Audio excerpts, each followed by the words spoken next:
What is it about Washington state that creates so many supernatural encounters? A majority of long-term Washington residents hold at least one story of the supernatural, me included. Many residents have at least half a dozen or more. Maybe it has to do with the land itself. One of the state's most famous residents, Chief Seattle, may have shed some insight of this phenomenon in a famous quote of his: "Every part of the earth is sacred to my people. Every shining pine needle, every sandy shore, every mist in the dark woods, every clear and humming insect is holy in the memory and experience of my people." Washington is filled with local places that have been sacred to indigenous peoples for thousands of years. Each town or park holds its own unique stories filled to the brim with supernatural and unexplainable occurrences. Tonight, we're going to look at a few of these places and their histories collected by a local Washington author, Jacob Zappi. He has compiled some of the local lore and history of the two regions, the Kitsap and Olympic Peninsulas, into an anthology called Northwest Mythologies. If you want to learn more, a link to purchase a copy will be in the description below, as well as a link in the pinned comments. Be sure to grab a book because it is amazing. Now, these tales are passed down from one generation to the next. Some of the facts can be verified. However, as is often the case, the history books lose some of the local lore and flavor that accompanies them. Whispered layers of added intrigue that, unless you live in an area, might be missed. Although these are not first-hand encounters, the histories behind these spots can go a long way to explain why paranormal experiences be so prevalent in a location. It is said that events can leave a lasting impression, or can even tear an unseen right between our material realm, that of the other realms. In Norse traditions, our physical realm was called Midgard. From our realm, all other realms were reachable through these rifts or portals. Certain spots, the requirements for people and beings to pass through is much less. These could include sacred groves of trees, waterfalls, swamps, bogs, peninsula, and mountaintops. Anywhere that two natural elements meet is said to be a potential passageway to yet another realm. Where the sky meets the earth, on a mountaintop or large rock where water meets the land. The more elements that are combined, the more likely that one of these portals or doors can supposedly be accessed. Gold Mountain is the tallest point in Kitsap County. Even though it is called a mountain, it is really only about 1,700 feet tall. What it lacks in height, though, it makes up for in strange things and mysteries. It was initially named Gold Mountain because early settlers discovered gold in the area. That is one of the peculiar things about the mountain. Abandoned mines are spread throughout it. Although gold is still supposedly in the mountain, all the mines were abandoned due to unexplained attacks on the miners. The only mine that is still easily accessible can be reached by taking the Gold Creek trailhead. One abnormal thing about this mine is that the vinegaroons, the size of an adult palm, can be found all over the cave's interior at certain times of the year. A vinegaroon is a terrible abomination of a creature that is part spider and part scorpion. Jacob had never run into them in Washington before finding them in this old mine. He had also never seen them in such numbers and massive sizes. When he encountered them, he immediately wondered about the size they could potentially reach deeper down away from predators. The mine does go pretty far back, but is flooded in about a foot of water, no matter the time of year. At the back of the shaft is a mound of soil blocking further exploration. Jacob often wonders how deep a motivated person would have to dig to connect to the other tunnels. Some of the other mines have been commandeered by the Navy for top-secret storage purposes. During Jacob's time as a Department of Defense policeman, he was responsible for checking on some of these mines converted to storage bunkers. He would turn off on a random unmarked dirt road and drive a few miles to a locked and barbed wire gate with a no trespassing Navy sign attached to it. Past this, the road would lead to metal doors set into the mountain. He would check the doors to make sure they were secured after opening them and ensuring everything was in order on the interior. Inside, the several inches thick metal doors were crates and boxes stacked back as far as a mag light flashlight could shine. They were not authorized to know what was in the boxes. There are at least half a dozen of these bunkers dug into the mountain. They're all supposedly connected through a series of tunnels. Jacob always thought that this was a weird place for the Navy to store things. At this time, Jacob lived close to the Gold Mountain watershed area. The watershed is an area that encompasses the reservoir and the surrounding area. The reservoir supplies water to Bremerton. The weird part about this area is that approximately 50 square miles are off limits to the public. The water department has its own PD force that patrols the grounds mercilessly and will prosecute trespassers. He always thought this was odd as much of the site is public land. They justify this police force under the pretense of needing to keep the hard-to-reach reservoir in pristine conditions. Supposedly, if they were not so strict, they would need to put the water through additional filtration processes. Jacob has never before heard of a secret police force protecting a forested area, which further adds to the mystery of the whole area. What are they hiding? If this excuse was valid, it would be much cheaper for the city to add the extra filtration needed at the reservoir, rather than supply, train, and operate an entire police force to patrol, several thousand acres of land? The math just simply doesn't add up for the excuse of saving money on a filtration system.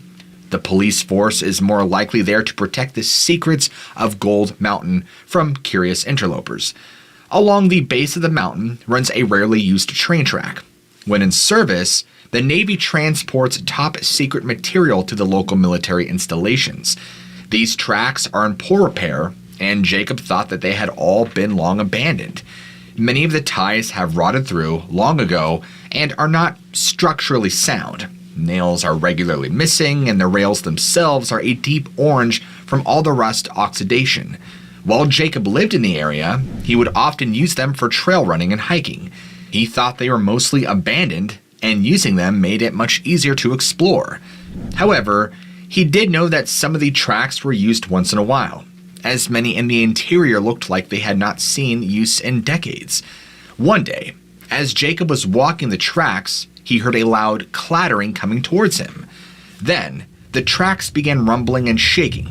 Even though the tracks looked like they could not possibly be serviceable, he knew a train had to be approaching his location. Because he was in the middle of the woods, he quickly jumped into nearby bushes. Even though these signs had long ago rotted away, he suspected that walking on the tracks was not permitted. He thought if he were seen and reported, the strict watershed police force would soon be closing in on his location to issue a trespassing citation. Jacob was surprised when an average pickup converted to drive on the railroad tracks had approached. He watched it through the bushes and saw that it was a government truck driven by two men. After they had passed, he emerged from the bushes and continued walking the tracks. Now, a few moments later, he heard an even louder rumbling and knew it could only be a train coming down the tracks this time. Once again, he ducks into the bushes in fear of getting in trouble for trespassing. A train engine passed by, pulling several cars with strange machinery strapped to about 10 flatbed cars. Jacob had never seen machinery like this before. Giant machine parts for a use he could not guess. Many of the pieces were round and were 10 to 20 feet high. They had several wires and electronic components attached to them. Also on the train were several armed military personnel wearing camouflage fatigues and carrying various assault guns. He could only guess that they were transporting top secret machinery to one of the bunkers or local military bases. Whatever the military used the machines for, they would need tremendous energy to power them.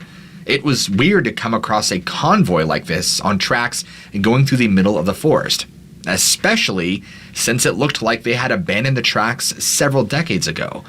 After the train had passed, he just continued on his hike with no more strange interactions that day. A few weeks later, Jacob had another strange interaction with a train in the area.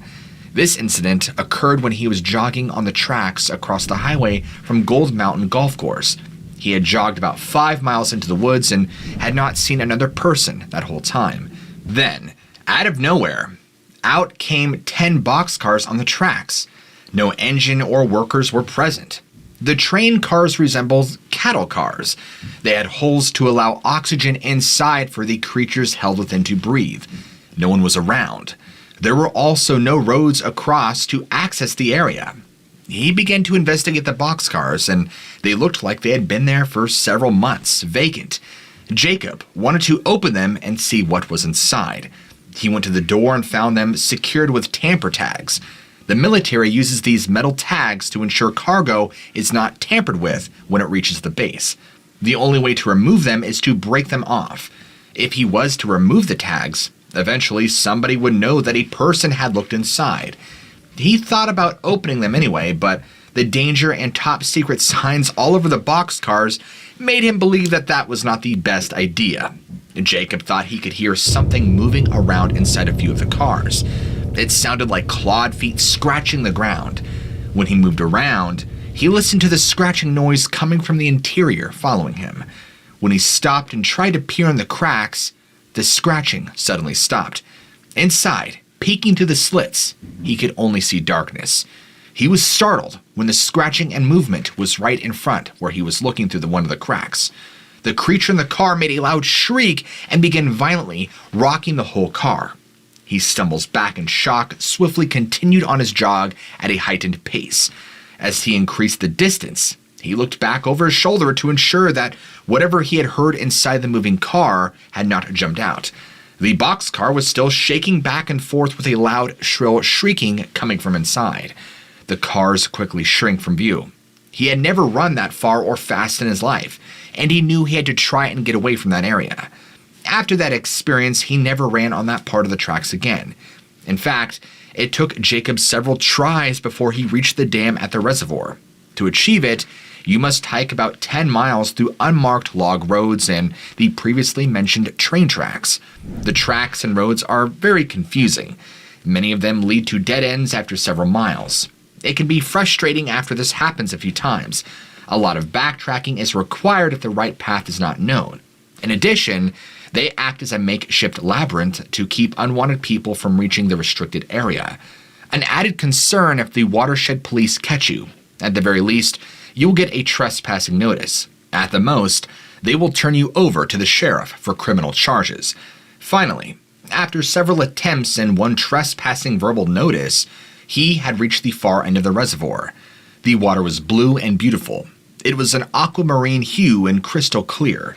The hard-to-reach reservoir was certainly in pristine condition. Jacob hiked the length of the reservoir, which is about 3 miles.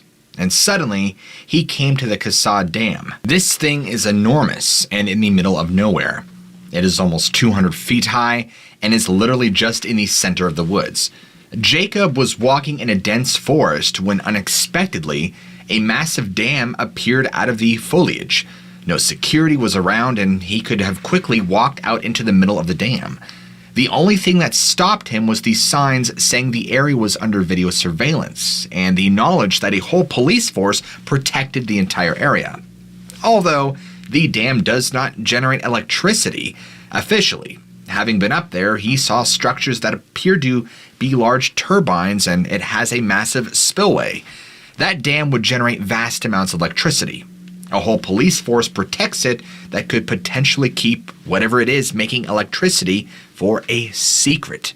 The final strange thing about Gold Mountain is the peculiar buildings and secret tunnels scattered all throughout the mountain Jacob had found. To reach the top of Gold Mountain, you must follow several unmarked and partially abandoned-looking log roads. It took him several tries before he had reached a survey coin that marks the highest point in the county. As he had wandered countless random log roads trying to get to the top, many of them ended in strange buildings. Some of these were towers for cell phone service or TV networks. However, many more were strange military-style buildings with no markings. They were constructed with cinder blocks and thick iron doors. They have no frills or outside markings that indicate what they might be used for. As you get closer to the top, giant utility hole covers leading down into the mountain begin to show up. Big metal doors that go into the mountain are spread all throughout. These strange buildings and doors start to appear roughly 15 miles to the forest. Just past the survey coin is the most peculiar structure. It is a complex of 2 buildings. One is attached to a massive tower approximately 200 feet high. The building and enormous metal towers are unlocked and could be climbed and examined by an explorer braver than Jacob, someone who does not mind heights. This tower is different from the radio and cell phone towers that are more common. No signs are attached to it, and its function he could not guess. The second building is the same cinder block, no-frill building style that marks a government or military-like facility. This building appeared to be unlocked as the door was ajar. He dared not go inside as there were signs everywhere warning of cancer-causing waves inside the building. Both buildings were overgrown and looked to not be used regularly. Jacob thinks that most of the mountain is filled with tunnels that connect. He believes that a Cold War-era base, or maybe even older, is inside the mountain. The dam, no one can visit, protected by a whole police force, supplies the off-grid power to this suspected base. He suspects it is still in limited use, and some experiments or other secret activities still take place deep in the mountain. He also thinks that much of it has been partially abandoned as the Cold War thawed out. He does not believe that it is a nefarious as Stranger Things plot. However, the government devised a plan to build and stockpile supplies in case of nuclear or other attacks on local bases. He would love to know the extent of the tunnels and buildings, but who knows if that information will ever become available to the public. On many Native American reservations, buildings that used to be used for Shaker churches can be seen standing in various stages of disrepair. Many people, including local tribe members, don't know the history behind these churches. In the late 1800s, Native culture was under attack, and their spiritual beliefs were outlawed to be practiced under penalty of fines or even imprisonment. As a result, Natives began practicing a new religion that they called the Shaker religion. This combined aspects of their previous spiritual beliefs and the beliefs of Christianity. They would dance around in a shaking manner while singing to go into a trance-like state. In this state, they were said to commune with dead relatives, angels, and even God himself. Many of these churches are still around on many reservations, but have fallen into various forms of abandonment as attendance has dropped off or shut down completely. Many of the churches were built on previously ancient holy sites. It was a common tactic to get Native people to convert religions. As a result, many people living on the reservations usually avoided the churches if at all possible. Many people living around the area swore to see shadow beings and hear drumming and chanting coming from the churches in the middle of nowhere. However, most churches are long since abandoned or not occupied in the middle of the night when the drumming is heard. Jacob had a childhood friend who happened to live next to one of these churches on the Lower Elwha Reservation. The church had not been used since around the 1950s. They were friends in the late 1990s. For 40 years, the church had been left to get run into a dilapidated condition. During sleepovers, his friend would tell him stories about hearing drumming and chanting coming from within the building. He would also tell Jacob a story that the church believed in spirit dogs that would appear and carry souls away to hell to protect the church from unwelcome guests. He, of course, did not believe in any of these stories and just thought his friend was trying to frighten him. Well, one night, Jacob was staying over at his friend's house when some local girls invited them to come to their house down the road. They were both excited to go until his friend realized that they could not get a ride and would have to walk the trail that ran right by the old Shaker church. The friend refused to go and insisted they had to cancel meeting up with the girls. Jacob told him he was crazy and he would walk by himself to go meet the girls and they would come back to get his friend after meeting up. Jacob simply zipped up his coat, put on his shoes, borrowed a flashlight for the walk. The reservation at this time had no streetlights. It was pitch black outside, being that it was about midnight. Undeterred, he turned on the flashlight and began walking. As he got closer to the church, he could swear he heard faint drumming coming from the inside of the building. As he got closer, he thought faint chanting was drifting on the night breeze. The noises got louder as he drew near, but it never got loud enough to honestly tell where it was coming from. He thought maybe somebody inside the church was practicing their religion. However, no lights were on and no cars were parked in the parking lot. It was a creepy experience, but nothing to stop a young man from meeting up with girls. Jacob reached the girls' house and they hung out for about an hour or so. He told them about the noises coming from the church and encouraged them to walk with him to his friend's house to meet back up. They thought the drumming and chanting was strange, but after all, they were on a native reservation. They thought it could have been coming from someone's house and just carried funny on the wind. The two girls and him began walking back towards the friend's house. Again, the drumming and chanting started back up. As it got louder, it was too much for the girls. They got freaked out and wanted to head back to their own house. It was now approaching 2 a.m. Jacob had to get to his friend's house because that was where he was staying the night. So Jacob said goodnight to the girls and continued to walk on. As he drew parallel to the church, the drumming and chanting stopped. He was relieved as he had to cut through the parking lot to get to the trail to the woods that led to the friend's house. As he approached the woods, he began shining his flashlight ahead to find the trailhead. The light shone back 6 sets of glowing eyes hidden in the trees. He immediately became terrified as it was the middle of the night. Thoughts of a pack of coyotes or something worse was lurking in the woods filled his mind. He turned around and quickly began walking back towards the girl house that he had left. Immediately, he heard the unknown animals break from the bushes and run right towards him. The sound of gravel being kicked up as they rushed out of the tree line on a murderous rampage sounded like an avalanche in his heightened fear state. At this point, Jacob was in full panic mode and began running as fast as he could. And he could hear these things getting closer each second, and he knew he was not going to be able to outrun them. Their frenzied breathing sounded like a pack of devils broken out of the deepest pits of hell itself. And at some point in his mad flight, he trips over an unseen obstacle, or possibly his own feet. Jacob has always been kind of clumsy, and it always seemed to strike at the worst moments. He scrambled for his dropped flashlight, quickly shined it on the approaching doom, and Jacob's heart sank into his chest as he saw what was chasing him. They appeared to be these giant black dogs with glowing white eyes. They were hard to focus on. They looked like a blurry video of a murderous big dog running towards him. It felt like he was watching a video. It was as if they were not fully in reality, like a projection, but deadly real. They looked to be about the size of a Great Dane or a large Mastiff. In his panicked mind, it was hard to comprehend what he was seeing. Jacob saw at least 4 of the beasts that were about to close in on him and be prepared to try and put up a best fight before being mauled. At the same time, he was crawling backward as fast as he possibly could while keeping the light shining on the dogs. The gravel from the parking lot was digging into his hands. As they closed the last 20 feet, he did his best to shine his light on them, and they became more and more spectral. At first, they appeared to be mixing with a thick fog. Then, as they closed the last few feet, he began to lose them in the dense fog. By the time they had reached Jacob, nothing but thick gray fog was left rolling towards him. Fog had rolled in, covering the whole area where these vicious dogs were closing for the kill only seconds before.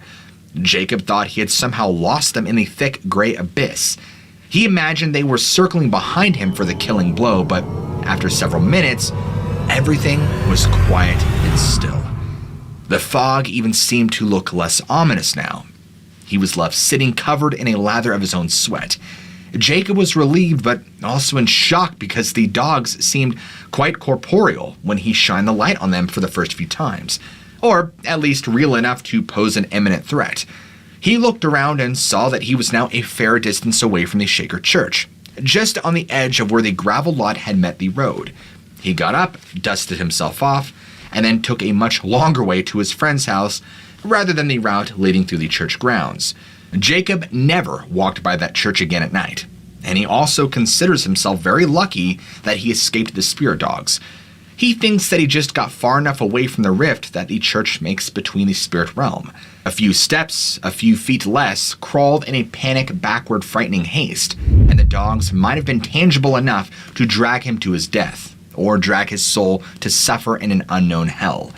Jacob often still wonders if someone was really chanting inside the church or just the memory was imprinted on the area, like a long-forgotten television someone had left on by accident.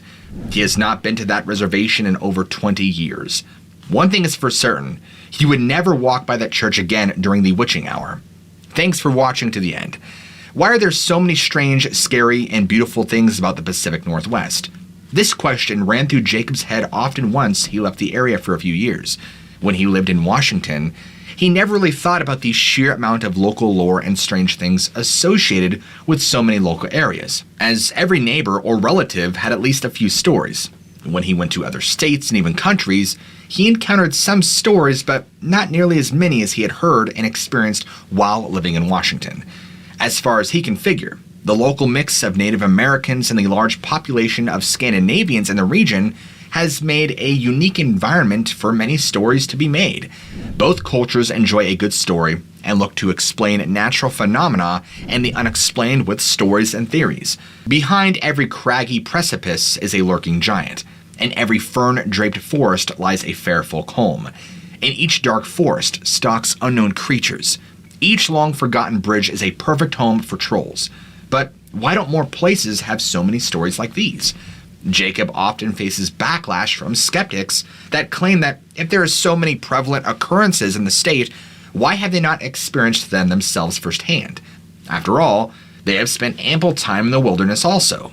He has also had several encounters with unexplained experiences starting at a young age. He read in ancient belief systems that once you have an encounter with the supernatural, your spirit starts to act like a beacon to these beings. Supposedly, these entities can see someone's spirit that has been touched by one of their own kind. It looks to them like a brightly burning flame. Much like moths drawn to fire, other beings are then drawn to the individual. He can confirm that this proved accurate for him. If you do not have an open mind to these types of experiences, often they will pass you by. Most people never really go off the beaten path, nor should they. But even when they are having an encounter on familiar grounds, they dismiss it away as a common occurrence. Jose Cantu saw something that would change him forever. In fact, it caught the attention of the entire area he lived in, with officers coming to investigate and even skeptics changing their mind after hearing what he had seen. But there's a problem. What Jose saw couldn't be explained. It shouldn't be possible. And what's worse is there were similar things happening in this area at the time of his sighting. In fact, there's a very bizarre phenomenon that only a handful of people have ever observed. As you'll learn in today's video, Jose Cantu is not alone. You won't want to miss this one. On January 19th, 1977, a 9-year-old Jose Cantu awoke for school that morning at 6:30 like any other day of the week. He gets up, he's getting himself ready for school, and instead of waking his mom up to make him breakfast, he just figures he will go make his own food. So he goes downstairs and starts making himself breakfast.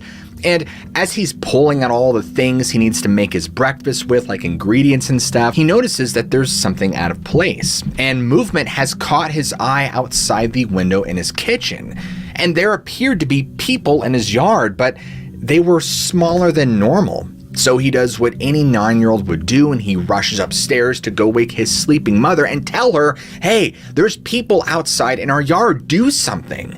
And so he's shaking his mom, yelling at her, telling her what he's seen, and, she's exhausted. She had just had a very hard night with his infant sibling who was nursing. She was not ready to hear her son's nonsense. And, she completely blows him off and just, shoos him away, telling him it's probably nothing, and just flat out refuses to budge. Now, despite doing everything in his power to try and get his mom to get up and look, he gives up and just simply returns downstairs.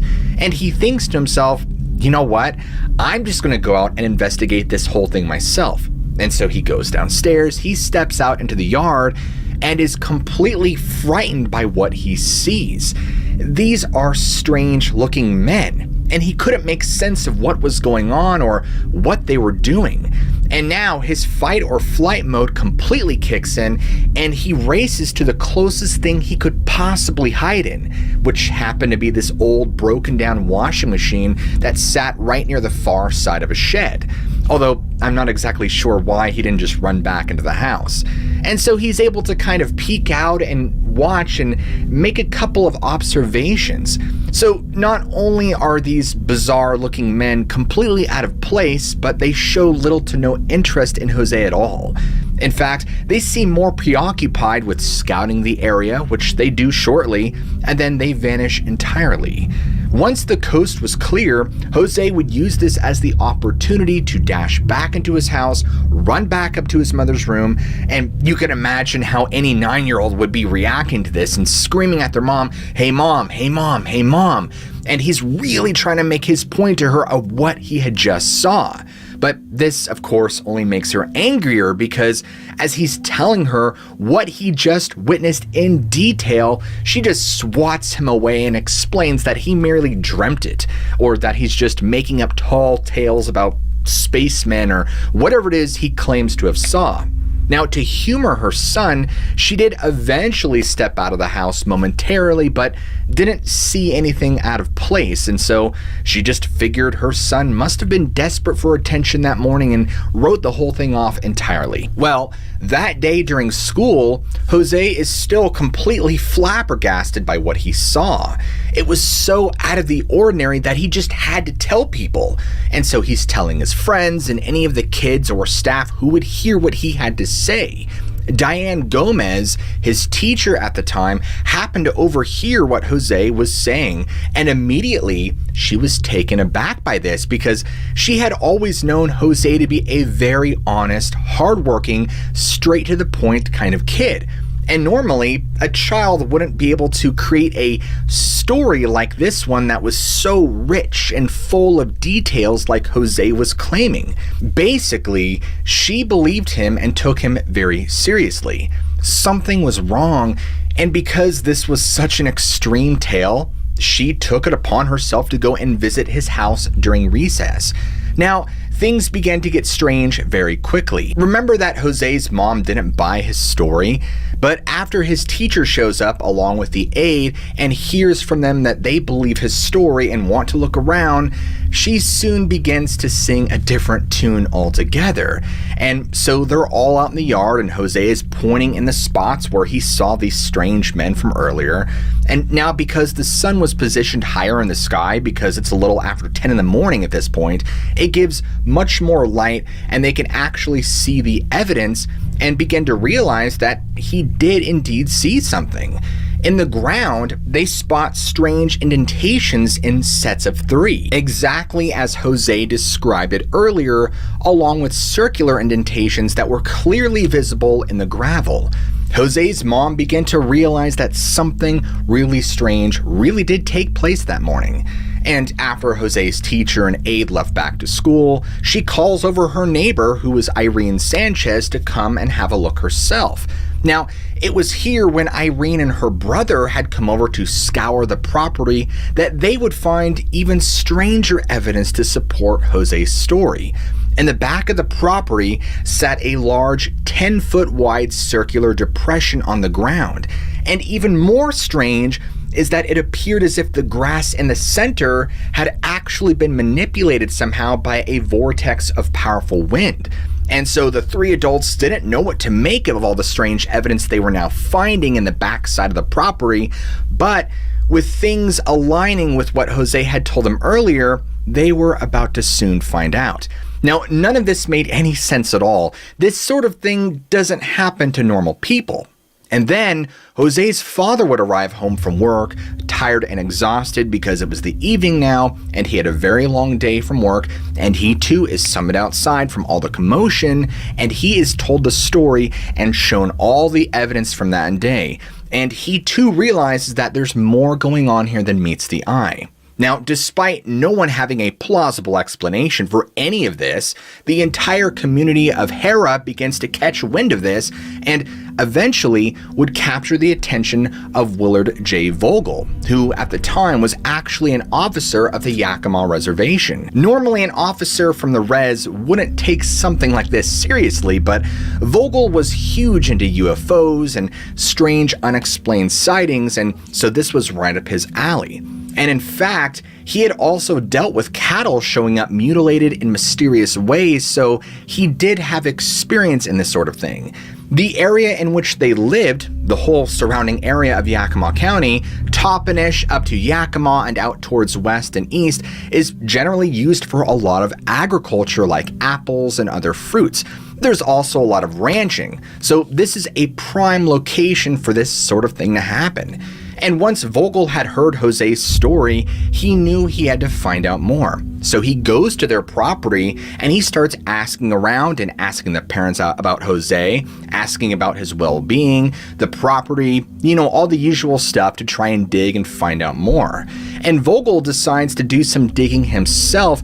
And during that time, he would actually bring out David Akers, who was another UFO investigator and electrical engineer, who, along with Vogel, also observed the same circular depressions and other bizarre markings that Jose's mother, father, neighbors, and teachers had seen in the yard. And Vogel and David even used a Geiger counter, but it was revealed that there were no radiation anomalies on the property at that time.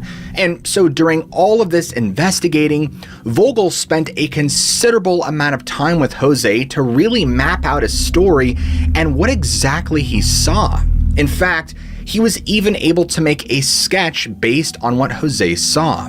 And Vogel even stated that during this time, right around the same time frame, there were a series of reports of strange, unexplained bright lights in and around this same area.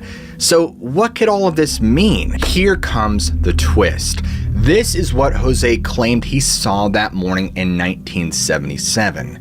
Firstly, the devices these things were sitting on were said to be like bar stools, except they had these strange wires and tubes attached and supported by a single leg, but all attached to a wide base.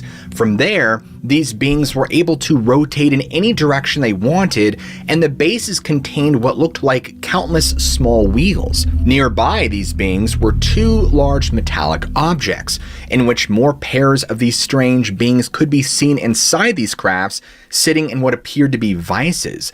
And the ramp that leapt towards the opening would extend outward and come apart in two pieces like a cross would. These were the crafts that would vanish in a cloud of steam instantly before Jose ran into the house in full panic. The beings Jose witnessed were described as being about 3 feet tall with green skin, bulbous torsos, and tiny little arms. Their heads were equally strange. They were round with coarse hair and pig-like snouts and strange appendages that kind of reminded him of long-stemmed mushrooms. And the most disturbing feature of all, one single eye right here, cyclopes. Now, you might be thinking, wait, what? Yes, cyclops, but cyclops is singular and the plural is cyclopes or cyclopes. In short, Jose's story became known as the Cycloptic aliens of Hera. And just days after this experience, the local newspaper would come out accompanied with a translator because all Jose knew how to speak at the time was Spanish. And Jose was able to articulate what he had seen, felt, and experienced to such a degree that the translator wasn't a skeptical any longer. He would say that Jose was an excellent witness and that he answered all of his questions clearly and respectfully. His story never once changing, he now believes Jose saw what he described to everyone that day in 1977.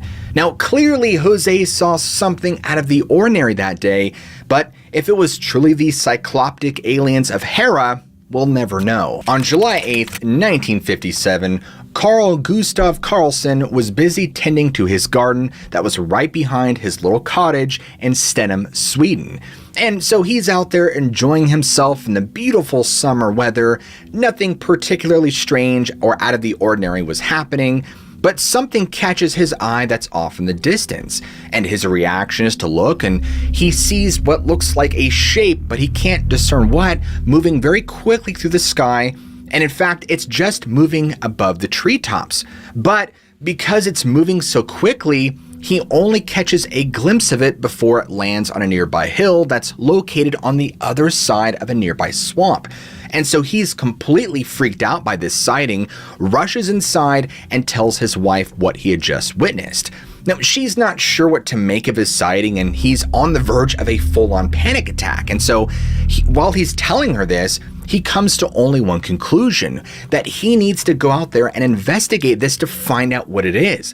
And she's like, "Are you crazy? You have no idea what this is. You're not going to go anywhere near whatever that thing is." And, coming to his senses, he's like, yeah, you're probably right. And so the two just decide to stay home. And so after calming down a bit more, they just decide to try and carry on with the rest of their day as best and as normally as they possibly could. Well, evening time rolls around and Carl is back out in his garden with his wife, tending to the plants, and they're talking, just enjoying the beautiful evening summer weather and each other's company. And Carl and his wife are both enjoying a smooth, rich cup of coffee, as they often did in the evening time together, when something around them changes, and they both notice movement nearby. And the movement is actually coming from the direction of the swamp. The same swamp that Carl saw the large craft or thing from earlier in the day. Now, without a proper introduction, these beings suddenly appear wearing what appeared to be grayish uniforms of sorts, but the closer these things got to them, the more horrific and nightmarish their appearance turned out to be. Now, Carl and his wife were completely overtaken by fear, as anyone would be in this situation, and they abandoned their coffee, I know, very sad, and fled to their neighbor's home nearby because they didn't feel that this location was safe anymore at all.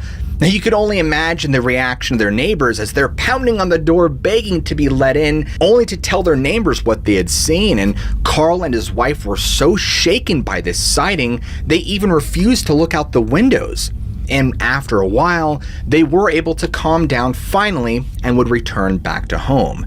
And where there was no sign of these beings or the craft from earlier, despite the fact that these things were right here, right by their house, coming towards them. Now, the beings Carl and his wife described were simply hideous and very out of place. The more they saw, the less human these beings appeared to be. Their heads were cone-shaped and didn't appear to have proper arms and legs, but instead they kind of were described to bounce like a rubber ball that were supported by strange protrusions on the lower half of their body. Even the craft itself that was seen in the distance during this sighting appeared to be like these grayish-green bowls that were placed rim to rim on top of each other, that they were kind of separated by what looked like a band of material that's similar to wood. There even appeared to be what looked like a rudder on top, which was a shaft with a single blade affixed to it. But despite those things, the beings had one thing that was more striking than all of those features. They had no features where their face would be, except one single eye, meaning that there's clearly a pattern here. Cyclopes, the beings that are depicted in Greek and Roman legends. Now, you have to understand that for the last, I don't even know how many centuries, but archaeologists have believed that cyclopes were simply the product of imagination, and that our ancestors and other ancient civilizations simply invented them, since there is simply no evidence to support them ever existing in our own world. I mean, even more interesting is that Otniel Abel, who was a paleontologist in 1914, had realized in his observations that there was a clear link to the legend of cyclopes and the skulls of elephants. So he kind of put two and two together and hypothesized that the explanation was really simple, that the Greco-Roman cultures would find these skulls, and due to the large nasal cavity in the center of the skull, these simply had to be the skulls of cyclopes. In fact, there are depictions of cyclopes with tusks, just like how there are tusks on elephant skulls, which does mean he kind of has a point. And Otniel also pointed out that long ago, during the Pleistocene period, these dwarf elephants would thrive around the Mediterranean Sea, and so it would make sense for these Greek and Roman explorers to come upon their skulls in some of these caves years and years later. I mean, it's no wonder they would be convinced that these horrific beings were once roaming the earth in the flesh, but are they wrong for thinking that? Especially given the number of reports of these creatures that continue into the modern era, where they're not being sighted by their remains, but rather actual physical encounters. Now, normally you would probably just take these stories and assume they were referring to the stuff of legends. However, there seems to be quite a handful of connections with UFOs and these one-eyed beings visiting Earth from beyond the stars. In 1995, Ethan was in the throes of grief after recently losing his grandfather, who had passed away just a few weeks prior. Ethan, who was only 5 years old at the time, was very close with his grandfather, and so during this very difficult time, his parents thought it might help if they invited one of his close friends over for a sleepover just to try and take his mind off the grief just for a little while and maybe cheer up his spirits in the process. And so the day came, and his friend shows up in the early afternoon, ready to play and have fun. And these boys do what any young boys would do in the 90s. They played Super Nintendo, they wrestled outside, and they just had a blast together, as this was Ethan's real first sleepover. And after having a long day of playing together, the night grew later, and the two boys would grow very tired from the long day. And so at this point in the evening, the two are getting ready to head to bed, and so they're just kind of lying there and talking, and they just can't quite get their little bodies and minds to shut down. They're just far too wired from the stimulation of the day to shut down. And after some more conversation, Ethan tells his friend, "Hey, I'm hungry. We should go sneak out in the kitchen and get some snacks." And of course, his friend agreed, and so since nobody is up at this point, everyone's in bed, they decide to make their way out the room, and they're kind of sneaking around, and their mission is simple. They want to grab some snacks to eat. Now, I need to quickly explain the layout of their house. So beyond his room, it leads right out into the hallway, which is the living room area, and beyond that is the kitchen. And if you were to keep going straight, you would actually head down another hallway that would lead right to where his parents' room is. And as both boys round the corner in the hallway and get right to the start of the living room, both boys stop right in their tracks. Now remember that both Ethan's parents were already asleep, so what's the holdup? Well, there was already someone in the living room from what Ethan can tell, and in fact, he assumed it was his father, but he was starting to tell that something was really off about his father. For starters, whoever this was far taller than his dad, which didn't make sense. And in the very dim lighting, Ethan began to take in more details and realized that it was far sturdier, stronger, and ripped than his father was, like Arnold Schwarzenegger in his prime ripped.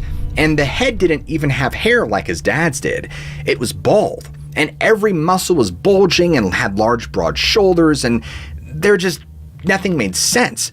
And there also didn't appear to be any clothing, just smooth contours of muscle that appeared hard like steel. And so it's still too dark to see all the specifics of this person, but both boys watched as this thing started to move around in the direction of where his parents' room was, and they're both frozen because they have no idea who this stranger is or what it is they want. And suddenly, this person stops mid-stride and slowly turns its head to look directly at Ethan and the boys, and that's when they're just completely frozen in fear. In a second, as this thing turned its entire body to look at them, it starts coming after both the boys, and now they're both screaming, and they turn and run back to the room, and they get inside, they slam the door, and do what most young boys or kids do. They cover up, they're petrified, they're sobbing, they're crying, they have no idea how to even make any sense of any of this, as if anyone can at 5 years old. But they also notice that everything around them is quiet, and the mysterious intruder has vanished. Now, it wasn't until 2020 when Ethan, who's now an adult, would go on to share his story that has stuck with him all these years later. But there's a catch. You see, when this thing turned its head to look directly at Ethan, well, I think you know where this is going. It had one large eye in the center of its face. Now, as far as the entity Ethan and his friends saw that night, what it was doing and why continues to remain a mystery. In August of 2012, a man was driving up to a spotlight in Minneapolis in Minnesota. And in fact, the exact location happened to be Hiawatha and 42nd Street, in which a passing train would stop all traffic.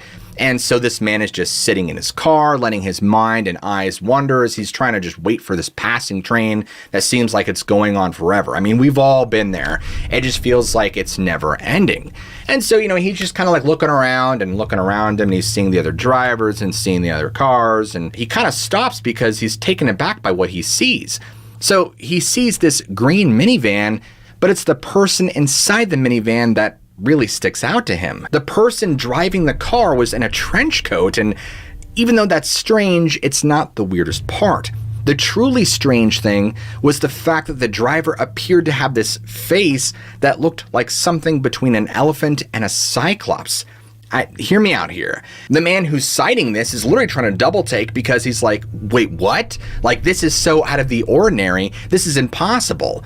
And so he's continuing to watch as this strange person in the trench coat kind of keeps like tugging or messing with their face, like they're trying to keep it from slipping off, which starts to make him think that it might just be a mask. Now, rationally thinking, this could have just been someone wearing a costume, but why would they be wearing one and a trench coat in heavy traffic in August out of all places? I mean, I guess there is weirder stuff to happen. Just visit Portland, Oregon. Now, was this potentially of supernatural nature, or even a shapeshifter trying to rearrange its appearance to maybe blend in with other human beings? Well, the man who saw this believes so. Now, clearly that story has to have some sort of rational explanation, right? Well, the thing is that there are other earlier recorded sightings that are just as strange that feature more than just a mere sighting of a one-eyed humanoid. In fact, August 28th of 1963 saw a group of residents in the Brazilian suburb of Belo Horizonte, I hope I'm saying that right, had an equally bizarre experience. What's interesting about this is that it wasn't just one eyewitnesses or two or three, but a group of them. All of them cited what would appear to be a humanoid that had red skin in a garden nearby. Now, not only was the red skin eye-catching and definitely off-putting from what was around them normally, but they all noted that its mouth was very oddly shaped and that it lacked any ears or nose.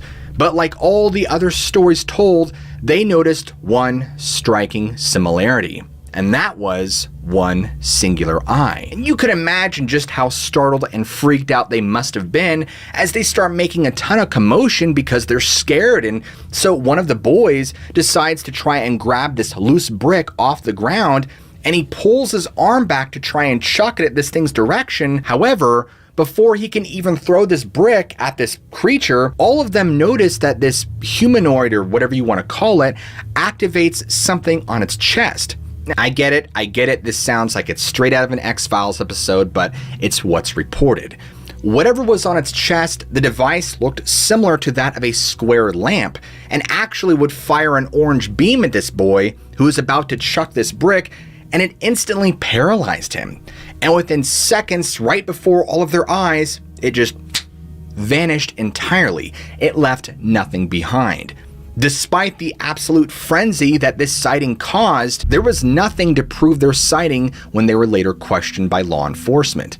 But as law enforcement began questioning each individual who had seen this strange creature, they detected that there were no signs of lying or any sort of deception, meaning that all of their stories corroborated with one another and they were telling the truth. And so because of this, the officers had no idea what to make of it because there was no evidence left behind and there was really nothing they could do further from that. As far as the strange cycloptic being that was seen that day, it remains unknown. In 2013, a man was sleeping in his home in Fort Hood, Texas. And this was probably the deepest sleep he had ever been in his entire life. You know when you get into that part where you're just in a very deep sleep, but you could still sort of sense the things around you? Well, that's the kind of state he was in. Now, he senses that someone sits next to him on his bed, and so he just assumed that it was his wife, but this movement actually kind of causes him to stir and wake up. And so now initially, like I said, he assumed it was his wife trying to get him to roll over to her so that they could snuggle together. And so following her lead, he kind of rolls over in what he thought would be the opposite direction, but he instead found that the weight was on that side of the bed. And so he's in this delusional sleep-like state, so he's thinking, this doesn't make sense. And so he rolls back to where he was just at. And he's kind of going back into this deep sleep, and a few moments pass, and now he could very vividly sense that his wife is drawing near to him. In fact, she was getting so close that her face was only mere inches away from his, and like you or I could, he could clearly sense this, but there's a problem. He was no longer certain that this was his wife at all. I mean, it felt different. So he did his best just to sit there and keep his eyes shut for a few more moments, waiting for this presence to pull itself back, but it never did. And now all these thoughts are just going through his head. Mind you, he still hasn't opened his eyes yet, but something horrific happens. He described what he could only assume was this fingernail being dragged across his face from his temple to his chin. Now, as soon as this happened, he heard and felt these breathy words tell him that it's almost time. Now, in that instant, realizing that this clearly was not his wife and that there was an intruder in the home who had God only knows what kind of plans for him and his wife, flings his eyes open, and what he saw terrified him. What he saw was the whitest face with only one eye in the center, with no visible features like a nose or mouth or ears. And apparently, as soon as his eyes opened and he saw this thing, it jumped up and just vanished into thin air. Despite the fact that this man was in and out of a deep state of sleep, and many people could rationally explain away that, oh, he was just in an elusive state of dreaming or something of that nature, but when he had awoke the next day, he had a clear scratch down one side of his face, tracing the exact same path that the fingernail had traveled. And so this is also a man who has never suffered from sleep paralysis before or since this happened. Now, this story isn't the only one to deal with seeing these kinds of entities, because while a person isn't what we would consider fully awake, these beings still make themselves known. However, this in no way means that the person was dreaming, because as we saw in Ethan's story, that wasn't even the case at all. In fact, in all the other stories told, many of the eyewitnesses were not even in altered states whatsoever.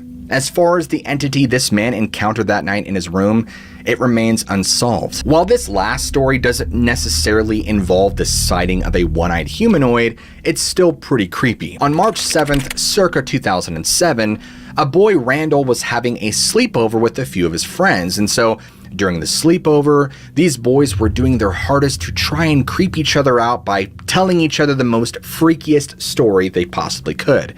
Now, I want to say here that even though they were trying to creep each other out, it doesn't actually deflect from what these boys saw. So as these boys kept trying to one-up each other with different scary stories of some kind, Randall finally comes in with the freakiest one of all. And that's that apparently somewhere behind their house, deep in the woods, there's this old white tent that has just been there for God knows how long, and it's collapsed and it's aged and it's just freaky. And so while his friends were thoroughly freaked out by that story, this gave them the bright idea that, hey, we should all go outside right now and just go exploring and romp around in the woods. And they realized that they're not going to find a tent like in the story, but maybe they could find something creepy. And so being the young boys they are, they get their flashlights, they get all suited up, and they're excited to go out in this night adventure and just kind of romp around in the woods and maybe find something cool. And so they get outside, they're out there looking around, and within only a couple of moments, something strange makes itself known. All of these boys describe seeing a man that's wearing this torn white shirt with strange pants of some kind. However, the oddest detail that these boys noticed was that it was wearing what appeared to be a copper mask of some kind that was made out of metal, but the weirdest feature of it is that it had a singular eye hole that was what was believed to hold a glass lens. Now, these boys noticed this man walking in the woods and then going behind a tree, completely vanishing. And the sight of this had all these boys freaked out so much that they turned, ran inside, and did not return for a few more hours because they were simply too scared. Well, later on, they would go out back there to check and see if there were any signs of him, but there was nothing. And so the way that Randall described it was like that of a one-eyed cyclops. In the last 3 years alone, Randall has had a series of other strange occurrences and experiences while out in the woods. I mean, for example, one he described being hooted at by multiple voices that were all around him at the same time that he would go on to tell were not human sounding. And there were other times he would describe going off in the woods and he could clearly feel that something wasn't right.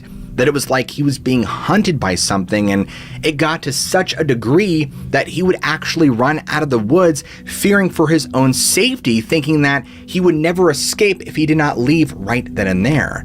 that this was clearly his gut intuition telling him that there was danger. But the mystery behind the man wearing the copper mask and why he was out there so late, and the fact that he would disappear behind this tree never to be seen again, is left to the unknown.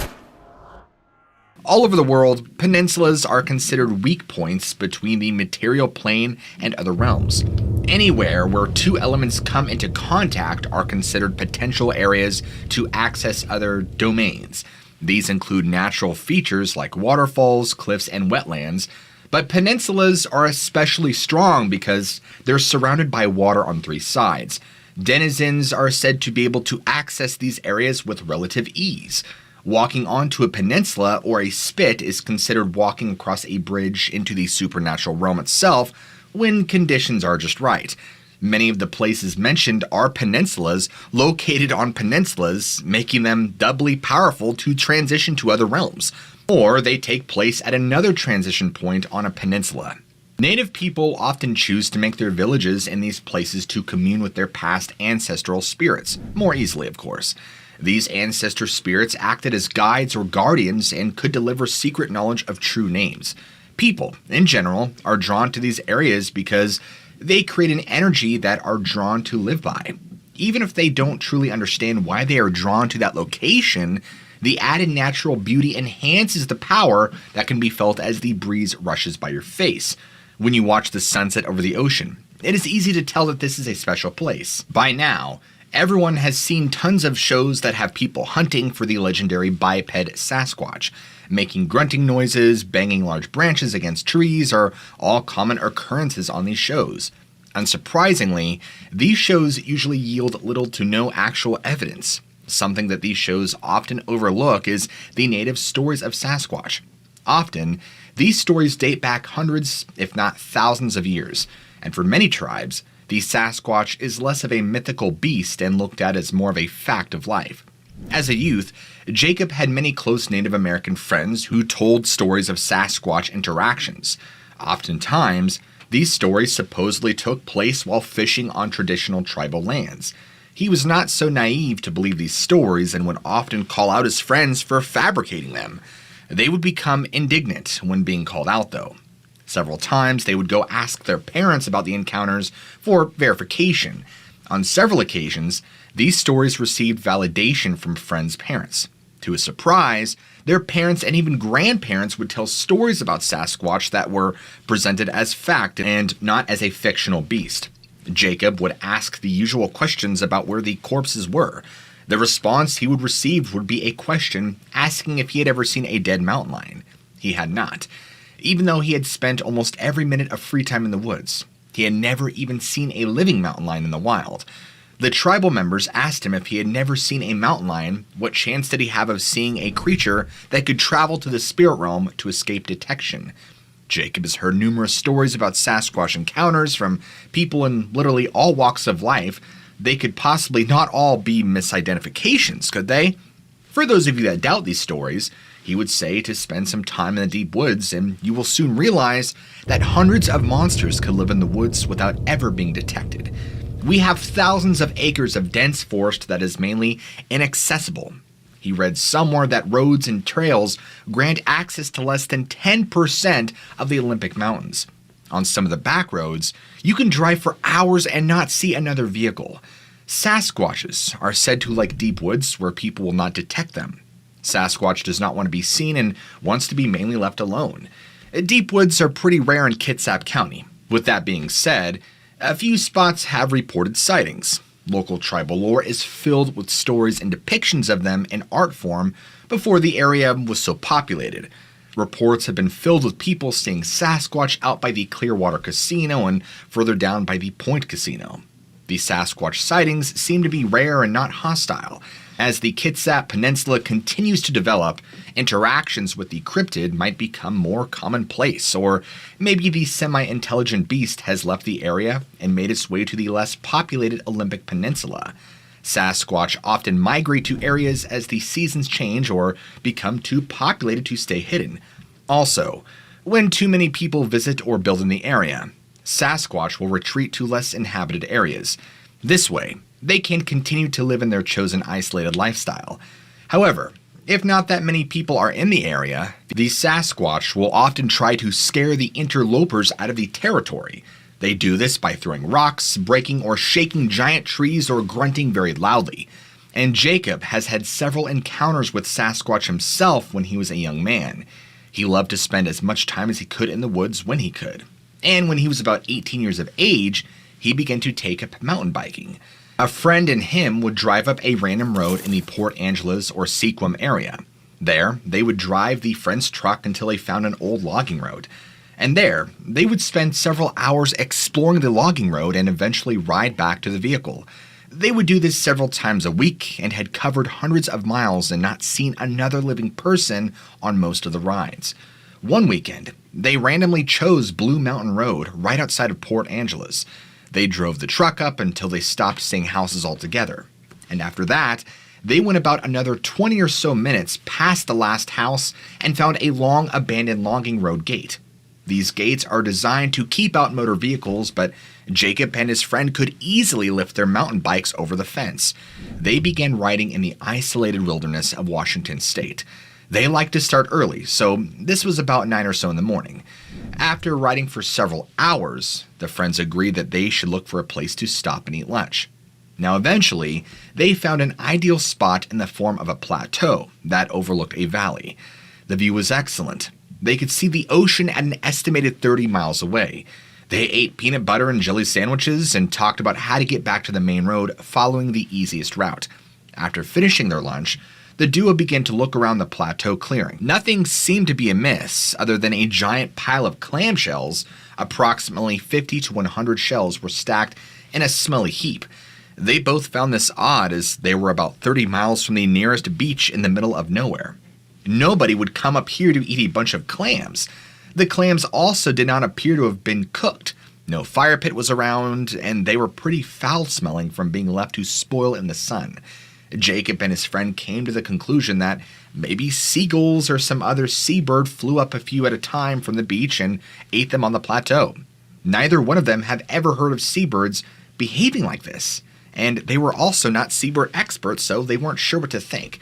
But they did their best not to overthink it and began to start their descent back in the chosen direction.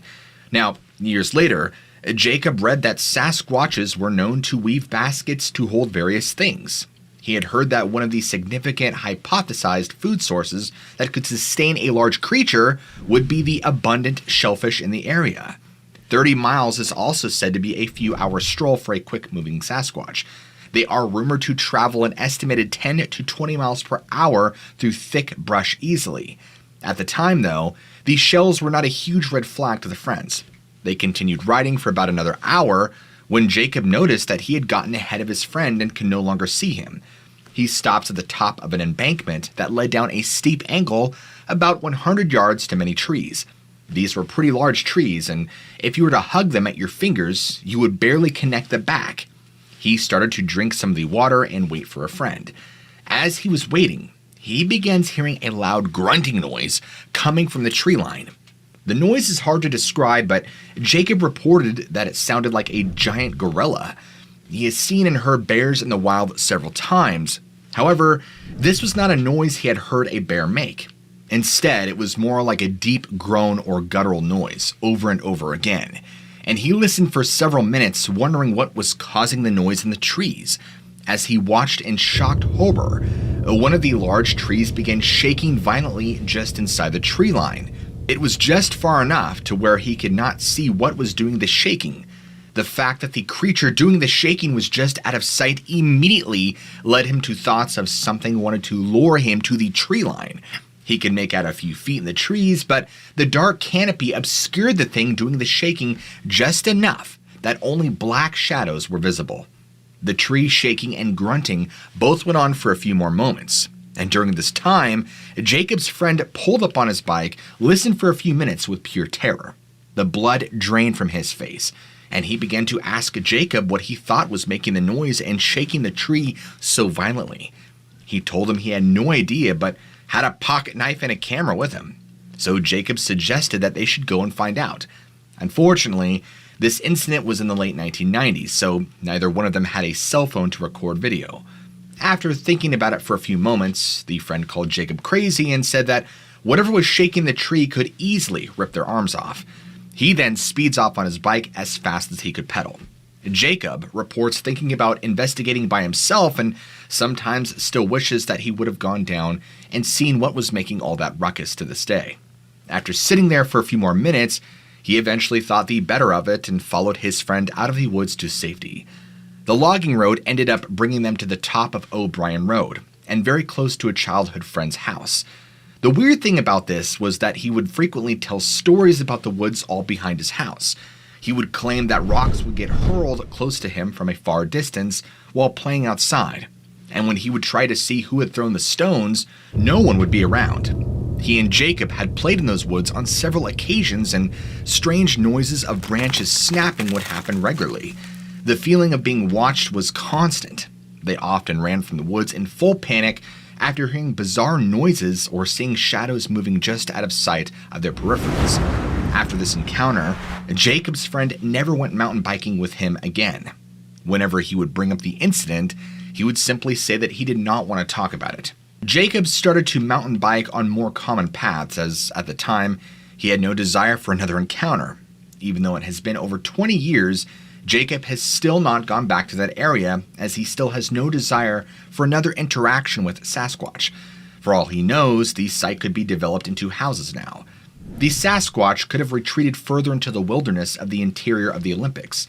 Jacob has some advice for those that think they desire to see a Sasquatch or even have an encounter. He suggests following these steps. First, go somewhere that people have not been to for a long time. No one had been on that road in probably 50 years or more. You will not see a Sasquatch on a trail that is used regularly. Second, the more miles you cover, the better your chance. Sasquatch does not want to be seen or run into. Riding a motorized vehicle will not work. They will hear the engine from too far off. And that leaves either traveling on a mountain bike, hiking, or running.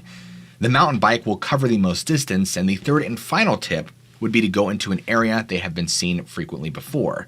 Sasquatches have their territories and will guard them to some extent until the site gets too crowded. Many maps exist on the internet that track encounters, and these previous sightings are an excellent place to start.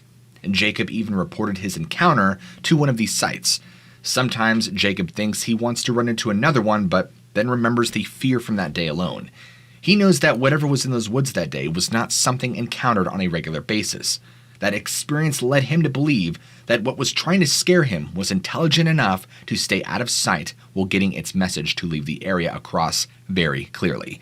That message was very effective to both him and his riding partner. Neither of them went to that location again. Bremerton is best known for its massive naval shipyard. For over 100 years, the shipyard has been making and repairing U.S. Navy ships. The location makes an ideal place for this operation because the deep channels and easily defensible positions. However, building and working on boats can be very dangerous and stressful, leading to many fatalities. All naval ships with a long history have their own ghost stories.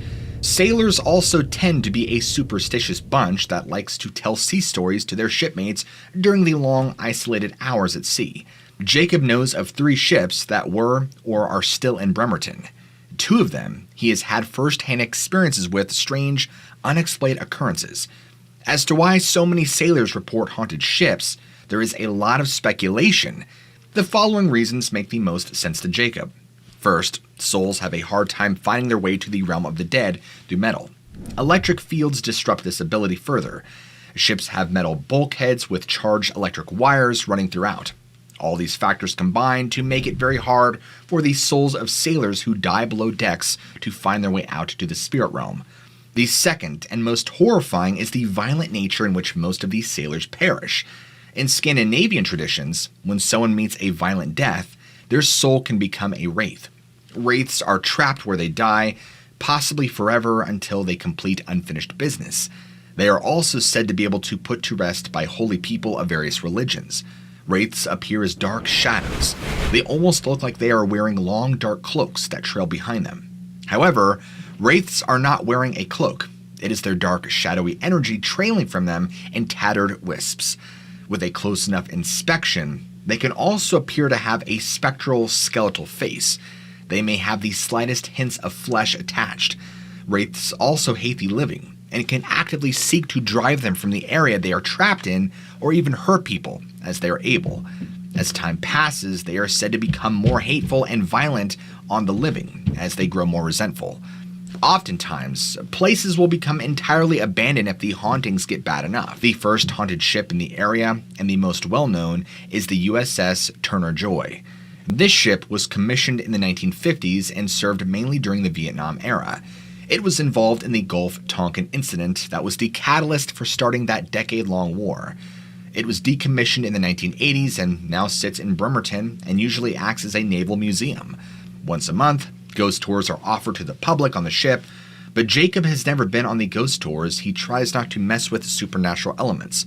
However, ghost tours have produced several strange encounters, including objects thrown, loud banging on bulkheads, and heavy metal doors being slammed shut. The incident that most likely led to the haunting was a gun mount explosion. 3 sailors were killed in the blast. They are probably the ones haunting the ship. The perfect scenario for ghosts. Also, the potential for a soul to become a wraith.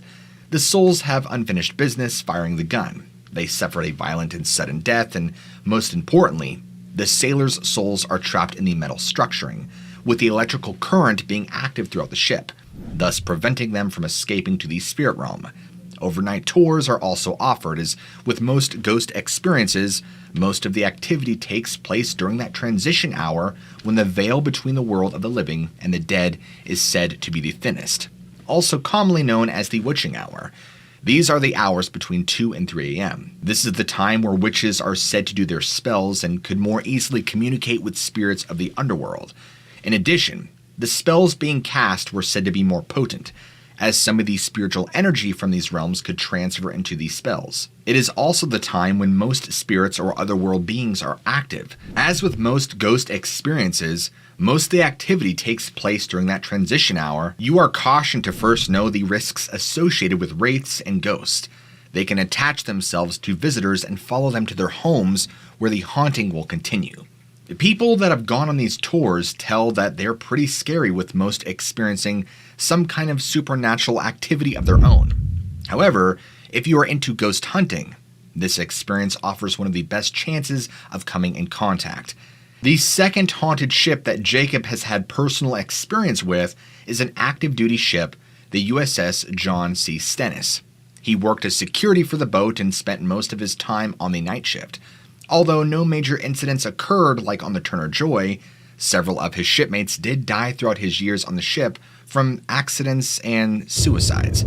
Several more had been killed from accidents over the ship's years of service. He was the night supervisor and had many sailors stationed at critical locations on watch all throughout the ship. His primary duty was to rove from each watch station to ensure that the sentries were not sleeping on duty. Occasionally, they had calls to retrieve drunk sailors from the pier, but most of the job involved staying awake and alert all night to keep the ship safe from potential attacks. Upon starting the night shift, Jacob began hearing rumors from the junior sailors right away that certain decks and areas were quite scary between 2 and 3 in the morning. The sailors reported hearing strange whisperings and banging and unexplained cold spots. Radios would quickly lose their charges and suddenly stop working altogether. At first, he chalked it up as they wanted to get out of their watch station, but the sheer amount of incidents was alarming to say the least. Finally, after receiving countless reports of strange noises and unexplained equipment malfunctions, he began to believe that there had to be some truth to these reports. After a few weeks of standing night watch, Jacob experienced these phenomena himself. While checking on the sentries, they would hear talking late at night where no sailor should be. They would investigate the area only to find nobody else around. The talking was clearly audible, and the sentry and Jacob would look at each other and ask, "Did you hear that?" It was like a long-distance echo, but what was being said was just outside the range to be heard. Other times, he would be talking to sailors on watch duty, only to hear loud bangs like somebody hitting the bulkhead with a bat. When they investigated, nobody was around, and he has seen bulkhead doors that are hard to close and slam shut unexpectedly, and the locking bar slowly getting closed. He reports seeing and hearing the wheels used to secure watertight doors slowly close with nobody touching them. In horror, as a cold chill filled the area and the wheel slowly turning by unseen forces with a loud screech. Again, these were in areas where no draft could reach in the dead of night with nobody else around. Jacob has also been walking and standing stationary when, out of nowhere, the temperature suddenly drops 10 to even 20 degrees for a few moments, and his breath suddenly becomes visible as if he was outside on a cold winter's morning. These were in climate-controlled areas. The hairs on the back of his neck and arms would be standing on end. New radio batteries, fresh off the charger, would suddenly die. This had happened several times before these cold incidents occurred, almost as if the batteries were being drained of their power to be used by these spirits. Before he came to the ship, he was not a huge believer in ghosts. However, after all these strange things he saw during his 3 years on the Stennis, it led him to believe that these spirits are real. The last and most horrifying ghost experience Jacob personally had was when the Stennis was moored across from the decommissioned Kittyhawk in the Bremerton shipyard. The Kittyhawk is another aircraft carrier with almost 50 years of service and served in several wars. Before the Stennis sat across from the ship in Bremerton shipyard, he had already heard rumors from his time in the fleet of it being haunted.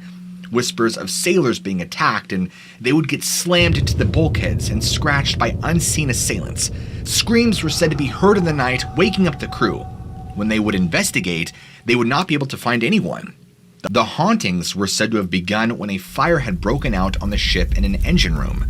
Jet fuel caught fire and ended up killing 6 sailors who were trapped below the decks. They died in very horrific manners, far below. One of these sailors that had previously served on the ship told Jacob that people were getting attacked at night from the angry spirits turned wraiths on a semi-regular basis. It was even rumored in the fleet that the Kittyhawk got mothballed early because of all the unexplained attacks and haunting activity. Mothballing is when ships are stripped of their weapon systems and sit at the harbor for 50 years. They are supposed to be ready to be back to active service within a year during this time if the need arises. After this process, they get stripped and recycled of non-essential materials. One night, Jacob got a call on the radio from the flight deck rover that strange noises were coming from the Kittyhawk that was moored next to their ship. He went topside to see for himself as nobody had access to the vessel, and no one should be on the board. The time was, of course, about 2 a.m. Upon arriving topside on the flight deck, he located the sentry on the ship's port side, or left if you're not a sailor. He was a good sailor that was not easily frightened, but this night he appeared pretty shaken by what he had experienced. Jacob had asked him what was wrong, and the sailor held a finger to his mouth to quiet him. They listened for a few seconds and heard nothing. Jacob was about to chew him out for wasting his time when they began to hear a shrieking coming from the mothballed, inaccessible ship. It was quiet at first and then became louder and louder, crescendoing. They had a quick talk about what could be making that noise, and Jacob told the sailor that maybe it was an owl that was nesting in the old ship. As the wailing became louder and louder, it became evident to both of them that whatever it was not an owl's vocal cords, that the shrieking was coming from something else. As they talked about what could be making noises like that, they began to hear loud banging coming from the ship's hull. Quiet at first, and then bang! But it kept getting louder, and banging, until it was a deafening sound. It was loud enough to make them shield their ears on their ship several hundred yards away, and it sounded like a wrecking ball slamming into the hull of the vessel. As they peered into the darkness, they thought they could make out shadowy shapes moving in the areas where small intercept crafts are launched from. The sentry and Jacob watched and listened to all of this for several moments before he came up with the idea to get night vision goggles, or NVGs, from the armory. Jacob runs down about 5 decks to retrieve the NVGs, runs back up, looks back at the mothballed Kittyhawk, and swears he saw the flickering of a fire. Instead of red and orange, though, it was a flickering shadow, where no light was possible.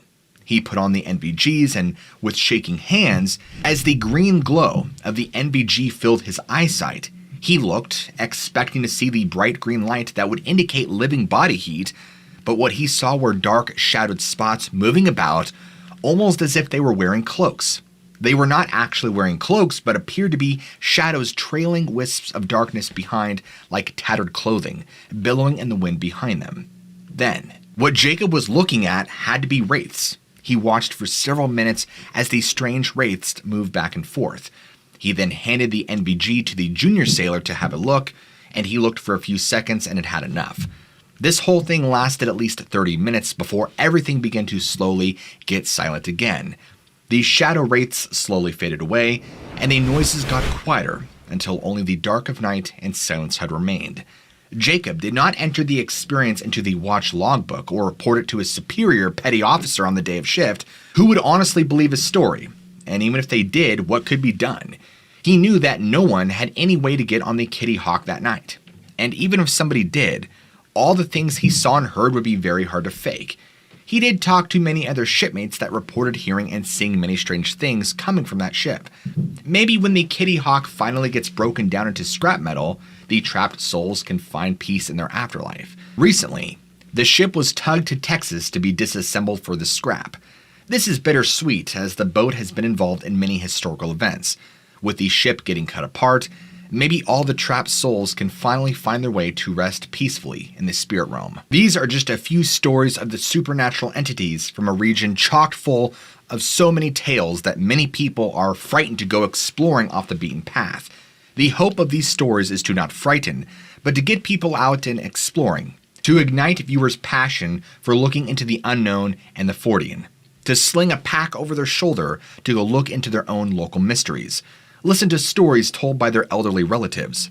I want you viewers to go to your local library to read books on local history. Stop by a museum to investigate the history of your own town or region. Science has declared magic to be dead or, at the very least, unprovable. Monsters to be no more than legends. I hope that whoever watches this has a seed planted in their brain that science cannot explain everything. There are still mysterious things and creatures lurking in the unknown recess of many areas. Each step into the unknown is an adventure. When you step out of your door with curiosity in your heart, you never know where you will be swept away to. As long as you keep an open mind and a positive attitude, it seems the unexplained will find you. With the saturation of the internet and cell phones, many people commonly fall into the trap of thinking they have seen everything. I hope these stories serve as a reminder that some things cannot be Google searched. Not every creature wants to be famous in a viral video. There are things in the world that defy explanation in a traditional sense. Anyone can have these experiences if they spend enough time searching and keep an open mind. The further you get off the beaten path, the more likely you are to have these experiences. But many local places can also offer similar experiences with research and a heart for the unexplainable. Eyewitnesses describe creatures so bizarre, beasts with glowing green scales, strange antennae, and even suckers for feet. In this episode, we're going to investigate a 1974 account in Washington State that truly pushes the boundaries of what we know as reality, and quite possibly a disturbing cover-up that followed. You won't want to miss this episode. But folks, let's first take a detour to a more exotic location, the Basque Mountains. One summer evening in 1961, two Spanish truck drivers came face to face with what might be the strangest creature ever recorded by cryptozoologists. Both of them left their fateful encounter grateful to still be alive, but scratching their heads nonetheless. Neither man could account for what they had seen. We only know one of their names, Archimedes Sanchez. The other trucker, embarrassed to attach his reputation to what he had seen, remained anonymous. What we do know is that 29-year-old Archimedes was driving, weaving his way along a lonely, deserted road in the northern Spanish province of Vizcaya over the imposing landscape of the Basque Mountains. Now, although both of them had likely traveled this road dozens of times before, they remained alert as the darkness of the evening had deepened, keeping their eyes peeled for any sign of danger as Archimedes navigated each turn, while the hours ticked by until, at last, it was nearing 11 p.m. Their destination wasn't very far now, the small community of Puerto de Barazar. There, they would deliver their shipment, then head back home. It couldn't come soon enough. However, their trip was about to take a turn for the worse. As the headlights of the truck spilled across the road, they caught something in their beam on the opposite side. The side of it caught Archimedes off guard, and he slammed on his brakes to bring the truck to a complete stop. There, folks, caught in the bright light was something neither trucker had ever seen before, nor would they see anything like it since. Near the embankment was an animal that stood between 3 and 4 feet tall and was completely covered in shaggy, rust-colored hair. It stood on 4 legs, but was not in the typical quadruped configuration that one would expect from a mammal like a deer or a dog. Instead, each limb was long and flexible, almost prehensile, better compared to a tentacle than a leg. Now, atop this sat a bulbous head with a pair of large, round eyes that either glowed in the dark or reflected the beams of the headlights. The best way that Archimedes could later describe it was a hairy, 4-legged octopus, as absurd as that sounds. He said that the creature immediately froze the moment it lit up, and as they watched, the only movement it made was a quick effort to shield its eyes from the glare with one of its furry tentacles. The men and the hairy octopus sat staring at each other, both parties surprised to encounter one another. Now, Archimedes later estimated that he and the other trucker must have sat there for several moments, completely at a loss to explain what they were seeing. Now, finally, after enough time had passed, Archimedes' passenger offered a bizarre suggestion. They had a jackhammer in the back of the truck. He said, "Why don't you grab it and attack it?" Now, Archimedes wisely refused this suggestion. He had no desire to leave the safety of the truck. Instead, he thought that there might be a better way to force the strange intruder to move, and so he threw the transmission in reverse, pulling the truck farther away from the creature.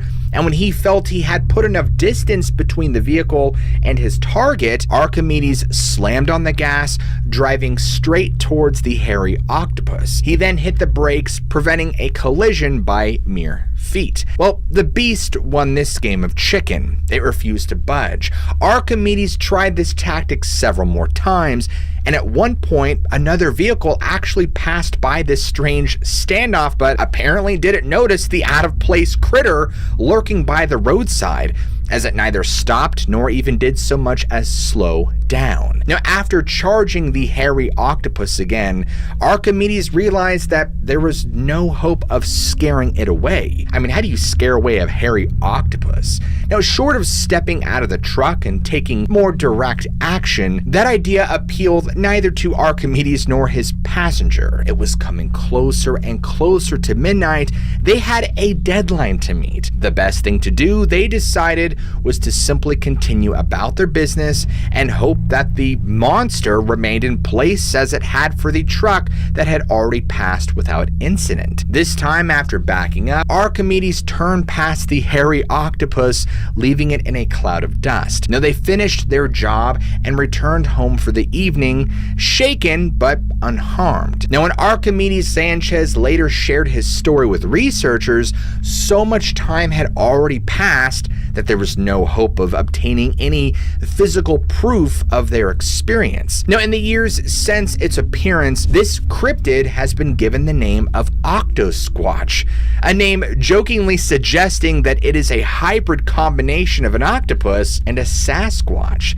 Now, it doesn't seem to have appeared again in Vizcaya, although if one digs deep enough into reports, it seems possible that another sighting might have happened elsewhere in the world. But for all intents and purposes, this seems to be the only significant sighting of the octoquatch ever recorded. Now, if you study cryptozoology long enough, you start to notice some things. Maybe you begin to feel addicted, for lack of a better term, to the rush of reading reports.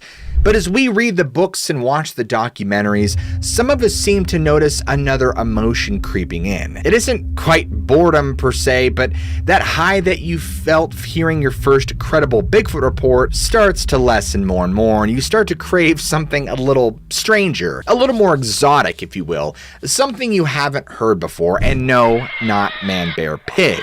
Your cravings have escalated and you want a stronger high. Well, folks, fire up your beast bongs, because today I have a dime bag's worth of top shelf bizarre cryptids that you might have never heard of before. These are the lesser known monsters that people claim to have seen, creatures that are so exceedingly rare that they only appear once, or at best only a handful of times. The things we're talking about today, well, they make Bigfoot seem as easy to find as golden retrievers at a dog park.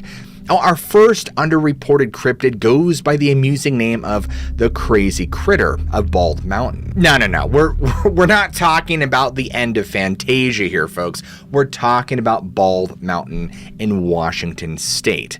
I actually need to be more specific.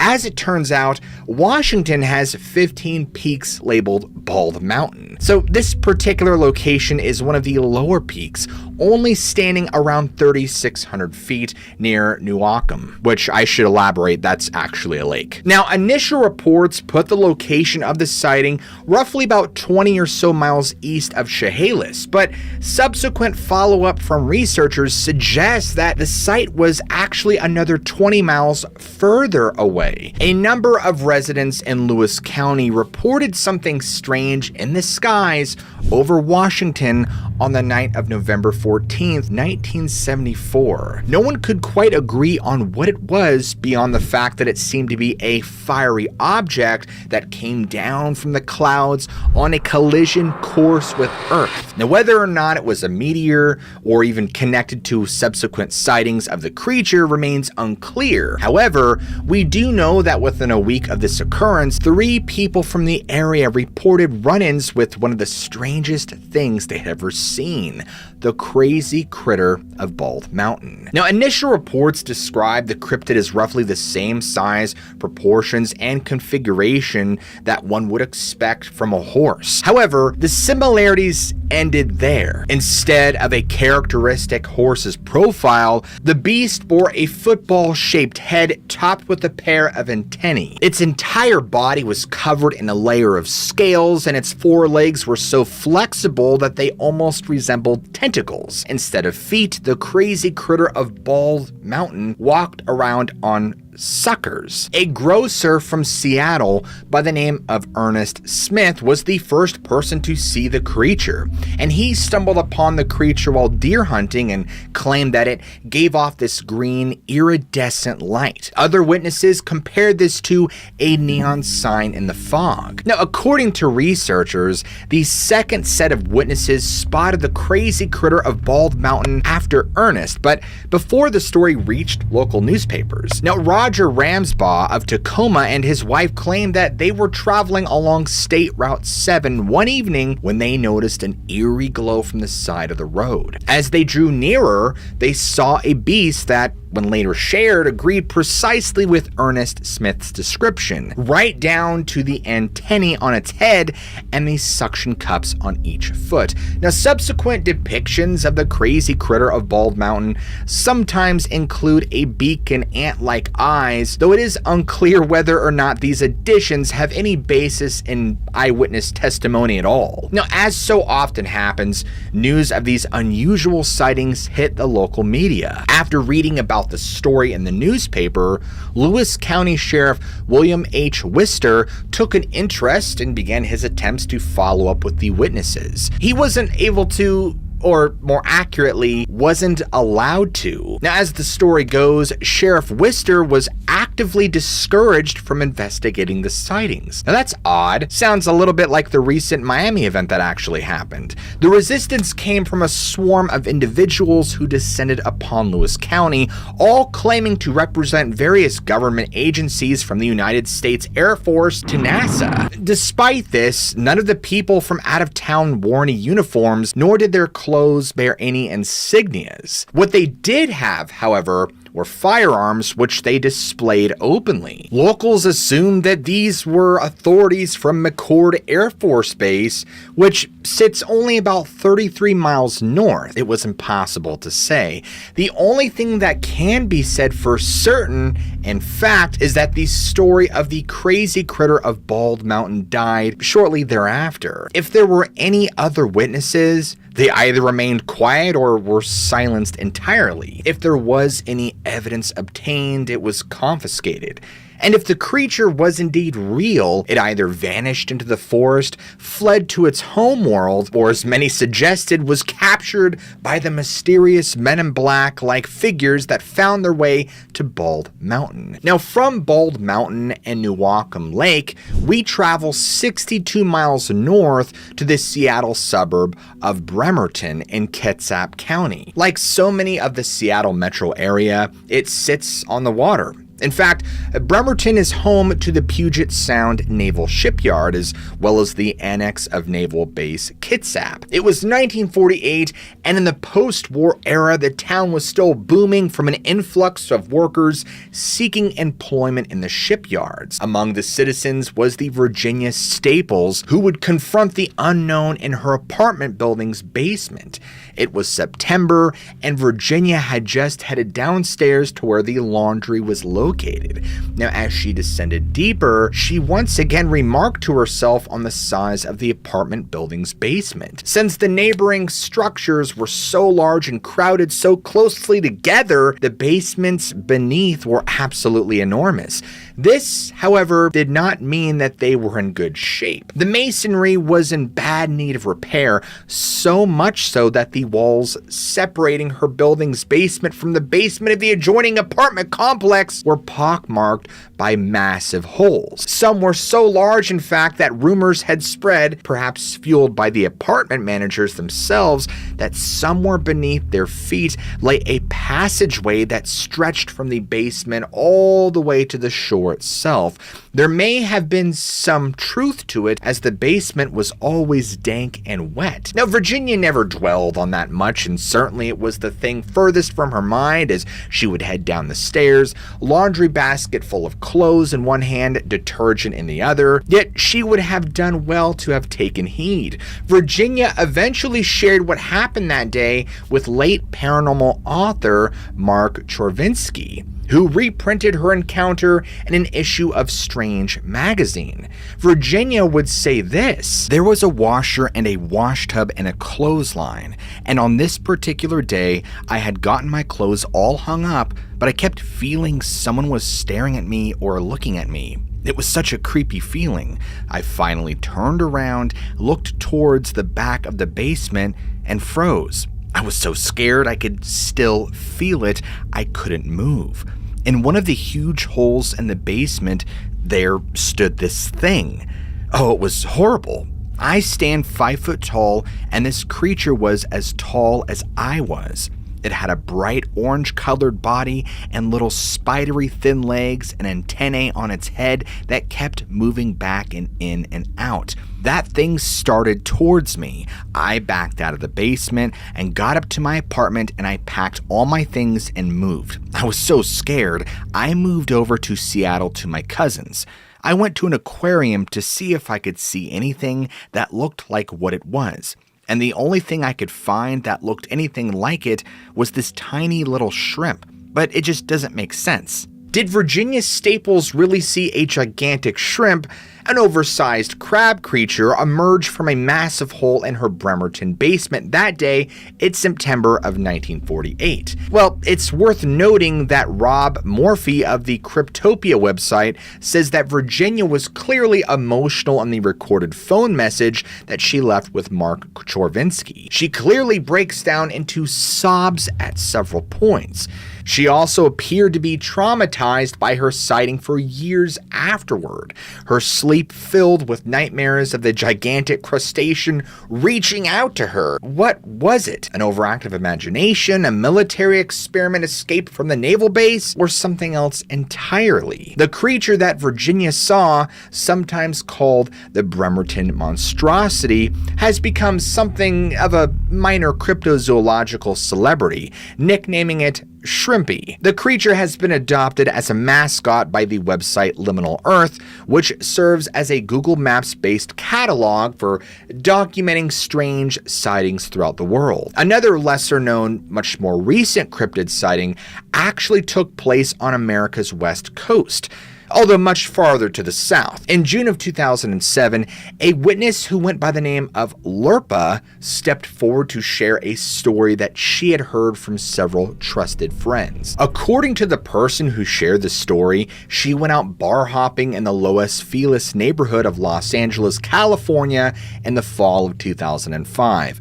With her were 4 other buddies: her cousin, Nicole, Nicole's boyfriend, Brian, and 2 other men named Carl and Reggie. Now, Lurpa and Nicole called it a night early, leaving Brian, Carl, and Reggie to keep partying at an apartment near Griffith Park. In the early hours of the morning, the boys all headed out to the balcony to smoke a cigarette, and there they stood, chatting away, smoking and drinking, until they noticed an odd sound. Lurpa would write this: "At around 3 in the morning, they heard what sounded like a horse coming down the street. From where the balcony is, you can only see so far up the street. The noises seem to be coming from up the hills in toward the north. All the guys joked around about what it could be. There is a horse riding facility in Griffith Park, so they assumed perhaps a horse was loose. It sounded as if it was galloping and coming closer. Now finally, it was close enough, and they knew as soon as it rounded the corner, they would see what it was. Well, to this day, all 3 shake when describing it to me. According to them, it was a humanoid of some sort. Its legs were very long, as well as its feet, and it was taking huge strides as it made its way down the street. Its back was bent back, and its neck was very long and was bent forward. They said no human could be bent like this thing was. Its eyes were black, but it did have the whites as well. Its skin was transparent green, and it was wearing nothing but white pants and black shoes. Carl said that it looked like a dead Ziggy Stardust because the hair was bright red." Now, according to the story they later shared with Lurpa, Reggie instinctively gasped when he saw the beast. This small noise, so quiet that no human being could have heard it from such a distance, immediately drew the creature's attention, and it glared at them from the balcony, but never stopped moving along the street. It clomped past the driveway, then just as it went out of sight, the sound of the hooves against the pavement stopped. Now, this sent all 3 men into a panic, thinking that maybe the Griffith Park creature, as it has become known, might be scaling the side of the apartment complex. Well, they all fled inside as quickly as they could, locking the door to the balcony behind them. Now, if Lurpa is telling the truth, this is a truly frightening encounter. She notes that Carl is one of the biggest and toughest men she knows, standing 6'3", weighing 300 pounds, and he was absolutely terrified by what they saw. Now, she also claims after hearing their story to have separated the 3 witnesses into different rooms, then instructed each of them to sketch the creature. Although she never provided these sketches to the public, conveniently, she claims that all of the pictures were eerily similar. As far as what the Griffith Park creature was, your guess is as good as mine. As for the witnesses, they all had different opinions. Lurpa explained this: "Carl thinks it is a ghost from the 70s that perhaps was killed in the park. Brian said he is sure it was a creature. Reggie said that in the Philippines they would have called it a specter. They said that they sensed it was hunting something and that it wanted no part of them. They all agreed that it was after something, but not them. They also said that they felt like they were not supposed to have seen it." The Griffith Park creature may have only been seen once, but it did also sound a bit like a centaur, although you won't hear about them often from cryptozoologists. They're simply too strange for most researchers to address. I mean, these half-men, half-horse beasts from Greek mythology do actually seem to appear from time to time. I mean, for instance, law enforcement in Illinois received a frantic phone call one day in May of 1963. On the other end of the line was James McKinney of Centerville, who claimed that he had just seen something that wasn't supposed to exist. James swore that he had seen a half-man, half-horse, and to his credit, noted how crazy his story must have sounded to the police. But law enforcement weren't laughing at him. They had been absolutely inundated with around 50 other phone calls describing something similar in and around the community of Centerville. Although that's pretty much the start and the end of the story, it's worth noting that the usual explanations offered by skeptics, like the possibility that an animal had escaped from a circus, did little to explain the rash of reports. I mean, as there were no circuses anywhere near town at that time that the phone calls came in. Now, more detailed observations, although equally lacking in tangible proof, have come to us over the decades. Several years after the Illinois sightings, a gang of 10-year-olds swore that they saw something similar near the outskirts of Melbourne in Florida. The youth claimed that the 6-foot-tall, red-haired, horse-like creature was simply standing beside the highway. Now, although it didn't seem to threaten anyone, all the kids were so frightened that they left as quickly as they could. More detailed is the account of a centaur seen in 1966 in County Louth, Ireland. Margaret Johnson and John Farrell, her boyfriend, were traveling past Lord Dillon's estate when they spotted a strange horse in the road. As they drew nearer, they discovered it wasn't a horse at all. Margaret said it resembled this: a huge horse with a man's face and horrible bulging eyes. I could see by John's face that he saw it too. I think I screamed, but both of us were so frightened that we were paralyzed. The thing had a horse's body, but it was the face, leering and hairy and huge, which shocked. The couple was unsettled by the appearance, but luckily they continued along their way as the apparition vanished into the forest. A similar cryptid had manifested nearly 3 decades later. This time, a centaur was seen along a dark, isolated back road in King's Lynn, England. It was 1994, and the wife of the witness, Nikki Knott, was so affected by her husband's sighting that she shared it with the ITV television show This Morning.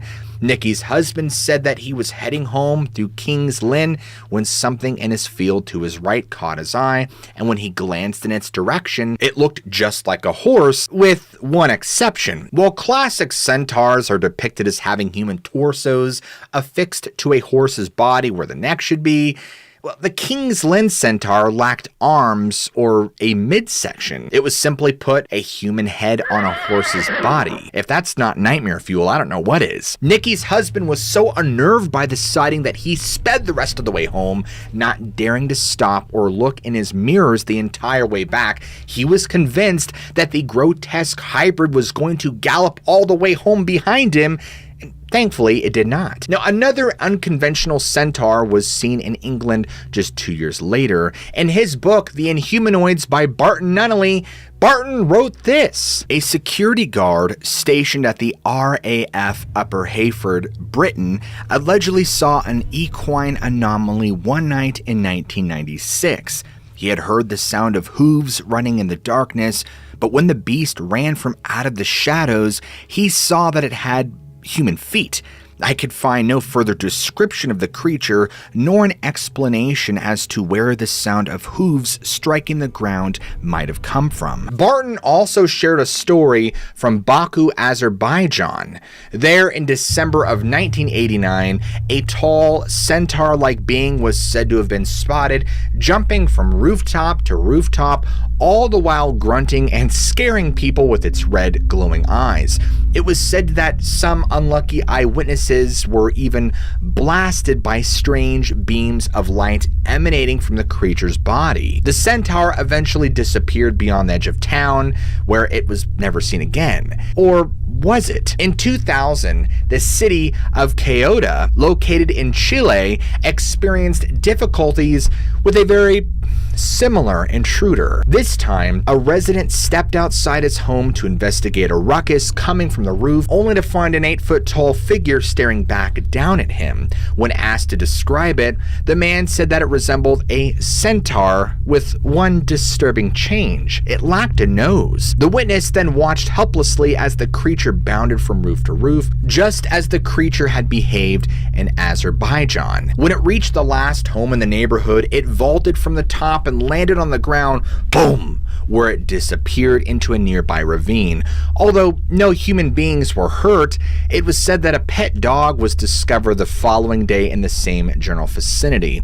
Whenever cryptids are seen often, it seems reasonable to assume that we are dealing with something real, in the flesh and blood sense. I mean, few if any contemporary cryptozoologists believe that Bigfoot is just one animal, or Nessie is just one aquatic creature dwelling within Loch Ness. They must be surviving populations of creatures, they reason. But when cryptids are spotted just a few times or only once, like the hairy octopus, or the giant shrimp, or the crazy critter of Bald Mountain, it forces us to answer a question, if not for the rest of the world, then at least for ourselves. Are these cases describing truly rare cryptids or simple misidentifications? Or is there some truth to these tales? If the witnesses are to be believed, are they running into these sole specimens of undiscovered species, or creatures visiting us from realms we dare not conceive, from our dreams, from our imaginations, or from other dimensions?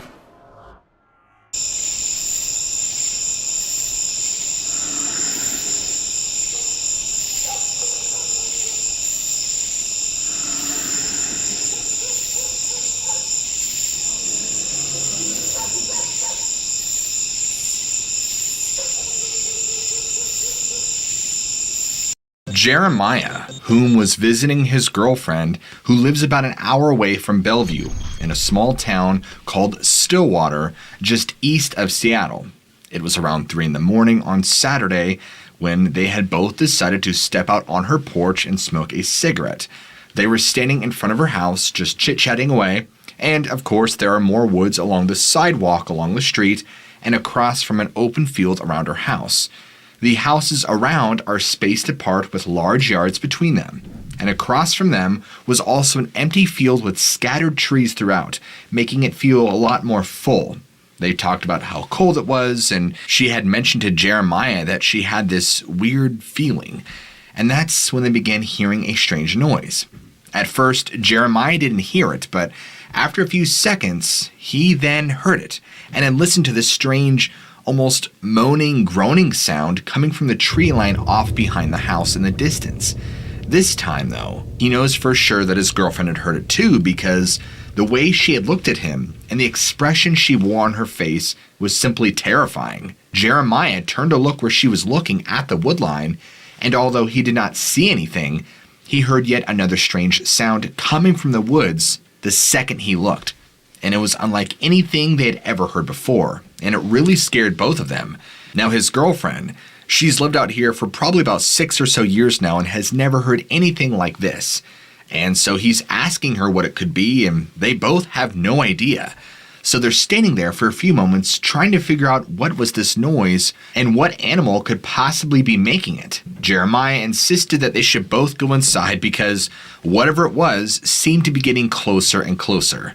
However, before going inside, Jeremiah just happened to have his little Zoom handheld recorder with him that he had brought, and he had recorded probably about 30 or so seconds of it, the same clip you guys just heard at the beginning of this episode. Whatever it was in the background was setting off the dogs, and they would bark every time this thing would make a roar or a grunt or a groan, and at random times would seem to come closer to the house and then farther away.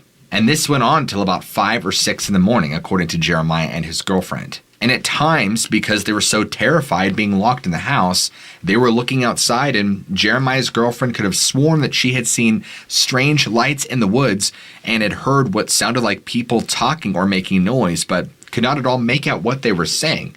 And so Jeremiah began asking her what it is that she had heard and who was out there. But she couldn't exactly give a description because it was hard to tell. Jeremiah and his girlfriend felt completely on edge, like they could hear something huge coming towards the house in the trees near the back porch. What's a little unsettling is that for Jeremiah's girlfriend, her back porch is only roughly 30 or so feet away from the thick timber, as a reference point. A pretty unnerving experience in this case. Jeremiah assumed that this could just be a large black bear, but his girlfriend quickly dismissed the notion that bears don't make this kind of sound, and neither are sure what this could be, if anything. And since this recording, they have both been actively trying to find out what the source of this noise was and what animal was making it. Jeremiah ends his letter with saying that he doesn't know what lives out in the woods that makes that kind of noise, but his girlfriend and him both agree that it reminded them of a giant reptile or something. At least that's how he said it sounded that night when he was out there capturing the sounds. All of the backyard woods, if you go far enough back, you actually go into the bog reserve. So it's just thick timber and woods for miles on, right against the national forest. So who knows what's living in it? Even just telling this story brings back those memories and terrifies both Jeremiah and his girlfriend. Which really makes me wonder personally, what did he capture on that recording that night?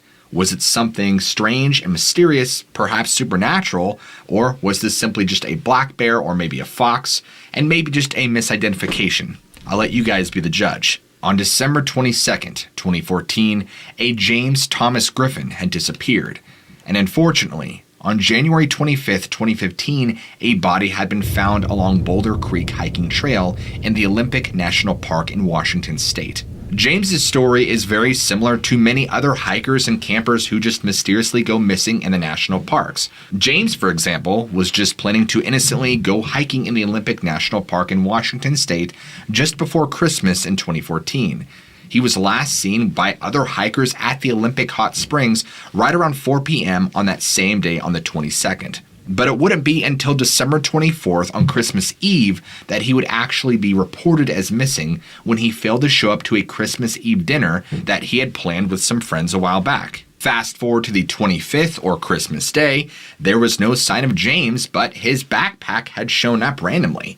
And on Sunday, January 25th, a whole 30 days later, James's body was finally recovered nearly 1,000 vertical feet above the trail. This, of course, begs for questioning. How did this happen? How did his body get up here? And what happened? James already was single, he was 60 years old, he was retired, and he lived alone, so he was kind of more of a lone wolf. According to friends and family, he was an avid hiker and lover of the outdoors, but he wasn't a young gun like a 20-year-old hiker would be. But because of his frequent visitations of the park, he knew the park and the trails very well. What's interesting, when James's day pack was found on Christmas Day, it was roughly about a half mile away from the trailhead of the Boulder Creek hiking trail in the Olympic Peninsula's Elwha Valley, and about 50 or so feet off the trail itself. The pack was leaning against a log, looking like items had somehow been removed and contained his equipment, like his stove, his water, his food. There was a camera in there, things to start fires, and other provisions. It looked like somebody had been pulling stuff out, assuming it was James, because there was an actual towel laying on a nearby log, and a Coke can set on top, and a plastic coffee mug as well. And there's even an unfinished bag of prepared freeze-dried food that had been resealed. But yet, there was no signs of a struggle in the area at all, and the camera only contained an image of a nearby waterfall. So he had been walking around, probably taking nature photography and just enjoying himself. So how does that explain his mysterious disappearance? Well, despite a week-long search with no clues popping up until a month later, when on January 25th, 2015, James's body was finally recovered, about a third of a mile away and nearly 1,000 vertical feet above the trail. What's strange is, according to park officials, it appeared that Griffin had stepped off the trail to prepare a snack, but at some point became disorientated and could not find the trail again. A spokesperson by the name of Barb Maines spoke out and said this: "There's nothing to suggest anything other than someone who lost his location and could not find his backpack again, where he stepped off the trail and became lost and disorientated. As to why he climbed the steep hill where his body was found, Maines suggested, if it's dark and you can't see anything, it's easier to walk uphill. You are more in control." Now, of course, this is just speculation, but could this just be the county trying to write off any possible correlation between this and abductions or any of the many, many popular missing 411 cases that have strange results surrounding the missing body found? An autopsy report was performed by county pathologist Eric Kiesel, and he indicated that James had died from hypothermia, much the same way many missing 411 victims do when they are found miles away from their body or a short distance away but up a high vertical cliff wall, or something similar to how Robert died. Now, personally, if he had a leg injury as bad as he did, it doesn't make sense that he would randomly try to climb a 1,000-foot steep hill unless he was either scared or something had chased him up. But either way, personally, I find it very odd. And apparently, I'm not the only one that thinks so, because his brother even said when interviewed that the autopsy result was really odd. And he quoted that it's just one of those things that happened and nobody will ever know what the reasons were for him going up the hill. So apparently I'm not alone in my presumption that something strange had happened, and this wasn't just a normal case of him wandering up a 1,000-foot hill with a leg injury and then just managed to die. That doesn't make sense, especially if he's already an intelligent, experienced, and avid hiker, which leads us to the question, what happened to James Griffin? Why did he leave his food pack just off the trail and climb 1,000 feet up a steep hillside? You have to remember that he wasn't just climbing 1,000 feet hillside, it was also pitch black. And for him, it would have been incredibly difficult. So we can only presume that something had spooked him or scared him or taken him. But what? What resides in the Olympic National Park that has those kinds of powers? Of course, the common theory with many investigators is that on his way back to his car, he had somehow got disorientated and got lost in the dark. But personally, I'm not buying it. Between all the national park missing persons cases, there's just too many strange things going on. And I'm sure any of you out there watching this who know anything about the strange missing persons cases would probably agree when you look at the critical details of this case. The autopsy later confirmed that there were no substances, drugs, or alcohol involved, and ultimately, James is just written off as another mysterious death in the Olympic National Park. What do you think? I recently received an email from a man who calls himself Craig, and he has a true story that occurred in Washington State on 1993 in Christmas Eve on Fire Trail Road. Now, there are 3 parts of this story, but he just wanted to stick to the actual events in the interest of time. It was a snowy Christmas Eve this year, and their house was full of Christmas spirit. His sisters and his mom and his dad were getting ready to visit and have dinner with some local friends in Marysville, Washington. At the time, they had lived in Everett, Washington. And Craig was watching a rather strange Christmas cartoon where a UFO had come down to interact with humans on Christmas Day. And Craig can still remember the song from the show. In retrospect, he believes that these visitors were preparing him for what was to come. Now, on their way back from Smoky Point and a prosperous dinner, the snow was really coming down hard, and Craig and his family decided to take a back road on native land called Fire Trail Road. There were lots of trees and very few lights and no other traffic as it was Christmas Eve and right around 10 p.m. As they're driving, from the back seat, Craig had yelled with surprise to his dad at the sight of a giant white owl with brilliant yellow eyes in a tree. His dad noticed the owl and instantly pulled over to get a better look because it was so strange. Craig's dad and him exited the vehicle and gazed in awe when it spread its enormous wings and flew away. And that's when Craig and his father saw it.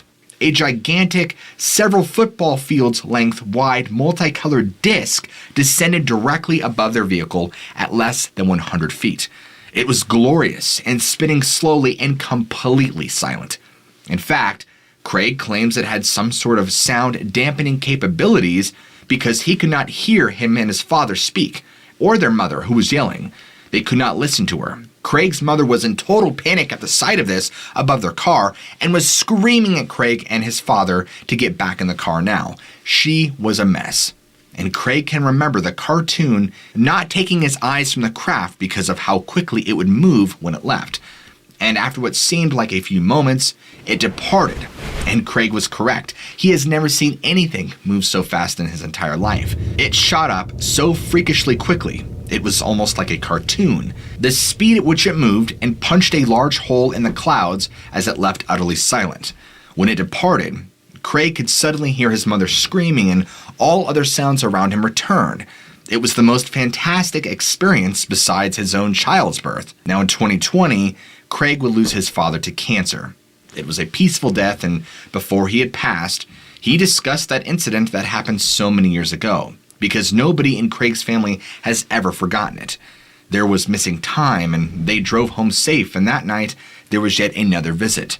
The entities that visited them were these tall, Nordic-looking white beings. They were benevolent and compelling. Angelic was the word that comes to mind. He remembers being very upset afterward that they didn't take him with them. Later on, Craig had a visit from one of these male entities, which stood at roughly 10 feet, and he had a kind look on his face and reassured Craig with a smile without saying anything that he would see them again. And Craig swears with every word that is written it is 100% true, and he wouldn't change that experience for the world, as it made him look at the world in a different light and never have to question if there are other entities around them. With Washington State being a paranormal hotspot in the country, I wouldn't be surprised at all if Craig's story is in fact true. January 20th of 1992, a Stephen Bizzard had disappeared near the Sol Duck Hot Springs in Olympic National Park in Washington State. Stephen, who was an exchange student from Germany, was actually studying down in Oregon State University, and a very intelligent kid. He and another German student were hiking on January 20th, 1992 in the Sol Duck area, which is on the west side of the Olympic National Park. They had planned to hike to Deer Lake, which was only roughly 4 miles southwest of the current location. Stephen and his hiking friend separated for some reason, and Bizzard tried to hike out 23 miles to the Hoh River trailhead. When he had failed to arrive, of course, his friend had reported him missing on January 21st. He was not dressed or equipped to camp overnight in the snow, wearing only jeans and a shirt and a simple windbreaker. He only carried a day pack with him, which only contained a few provisions like a few pieces of fruit or some other small bits of miscellaneous food, but he had no hat, gloves, or equipment for overnight camping. That route would have taken Stephen into the heart of the Olympic high country and into a winter storm area that had hit that area all week long. Once a full-on search pursued, it included park rangers, mountaineer rescue teams with dogs and helicopters, even volunteer searchers, including members of the Kitsap-based Olympic Mountain Rescue, were then deployed in search for Stephen. And after 5 days of very intensive searching, they failed to turn up any clues of the missing hiker, and the search was ultimately called off. Search and rescue teams had contended with rain, sleet, cold, snow, and other extreme dangers of avalanches. And unfortunately, it is very likely that Stephen succumbed to the cold, bitter winter of Washington and was never found. Vanessa decided to share a compilation of experiences dating through the years 1988 to 2009. Feelings of being watched, wildlife silenced, tree breaks, strong smells, numerous late-night vocalizations, rock knocking, and things being thrown near her tent, and an actual daytime sighting. Vanessa's husband and her have been camping and caving in the Trout Lake, Washington area for about 20 years now, and are both very experienced in the outdoors, particularly in the Northwest. They've gone primarily to this area for caving, or for those of you who take it more seriously, spelunking, for many years. The first encounter with something unusual was right around 1988 to 89, on a caving trip in this area as they had penetrated the forest, heading toward Mount Adams through some old clear cut to visit a very well familiar cave. Bird song of various types is always present, but as they had made their way toward the tree line, the bird song and even insect noise seemed to cease. Vanessa looked up with no indication of foul weather or damp wind indicating rain. Their group, which she thinks at the time was about 7 or 8 of them, were all familiar with deep woods, and a couple of people noted that this behavior was strange, the noises falling silent and having no signs of foul weather coming. They all stopped in their tracks, even though nobody had heard anything like a large predator being nearby. Everybody was looking around, all listening very intently. But something seemed wrong. And then Vanessa had a powerful sense of being watched from further in, not too far away, but she did not tell anybody else. She did not want to stir panic. She felt the others sensed this as well, and they all pushed quickly on to get to the cave, sticking close to one another. This happened on several caving trips over the years, but not in this exact location. The proximity, however, was pretty close, all within about a 5-mile radius. And yet, there was another time, around 2002. Vanessa's partner and her had dispersed camping alone. right next to a very seldom used forest road in the same area, east of the main forest road.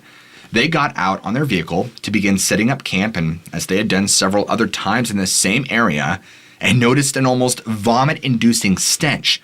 It was not the smell of something dead, it was like a combination of sun-baked garbage and feces.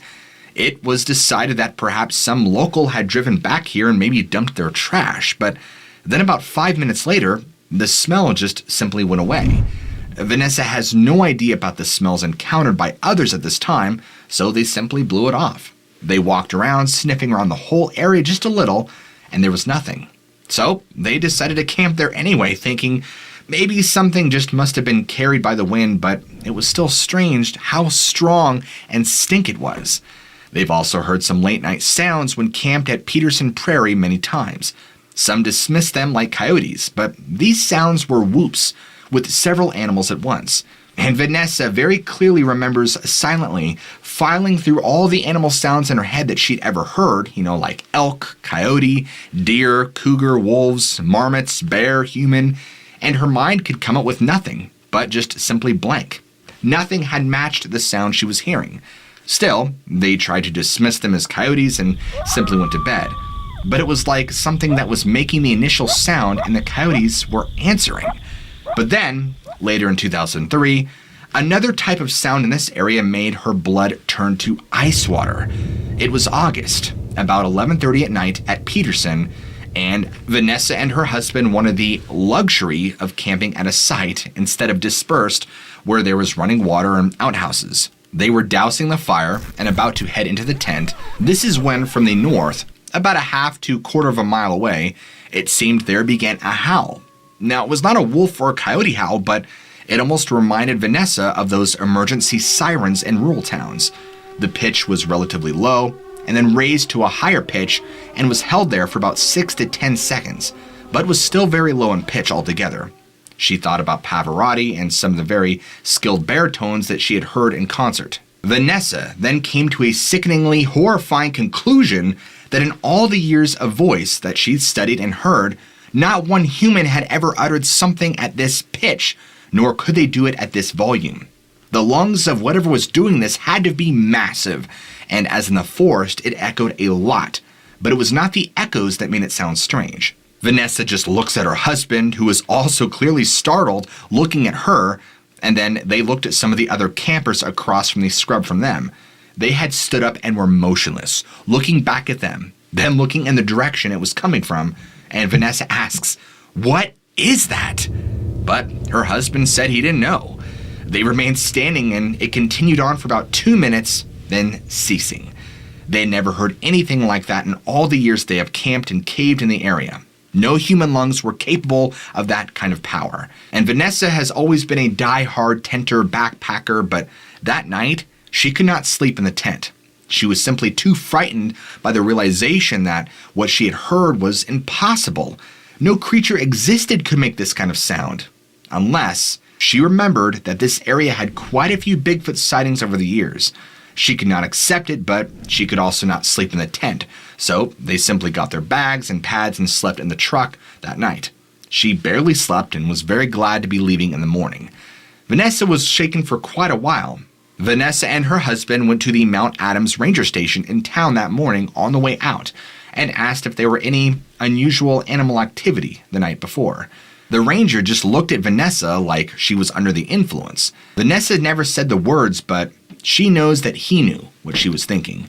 The ranger, of course, covered her tracks and said she had not heard anything and had no idea what she was talking about. And for Vanessa, sometimes terror and curiosity go hand in hand, because in 2004, they decided to go back to the area, the same one they camped at in Peterson, as there's no way that she can get used to camping this way. So they're there, visiting their favorite caves in the area, and early the last afternoon, her husband and her decide to go cave hunting. And of course, she looks back, wondering what she was thinking, but it was broad daylight, so she just assumed they would be okay. Her and her husband trekked down a side forest road that was so overgrown with vine maple and had significant tree fall at the beginning so that you could not drive it anymore. They bushwhacked through the grown-up vine maple and the remnants of a clear cut and split up and planned to come around to meet each other. As her and her husband knew, this particular forest road curved around a bit, and after a while, she had had enough bushwhacking and decided to just meander down the forest road on some more even terrain. So she headed toward the mountain on this road with her husband. Off in the deep bush to her left, she noticed how warm it was, and that it was uncomfortably hot and still. Nothing but the sound of her boots crunching on the packed gravel. And then, she had heard the gravel move behind her, probably about 20 yards, and she took her time turning around, thinking that it was perhaps a cow because this was an open range area, and as weird as it seems to see cows in the forest in clear-cut, it's not exactly uncommon, but whatever it was had a very heavy sound. And then she felt faint, like she was going blind and seeing colors and shot up with some hallucinogen all at once.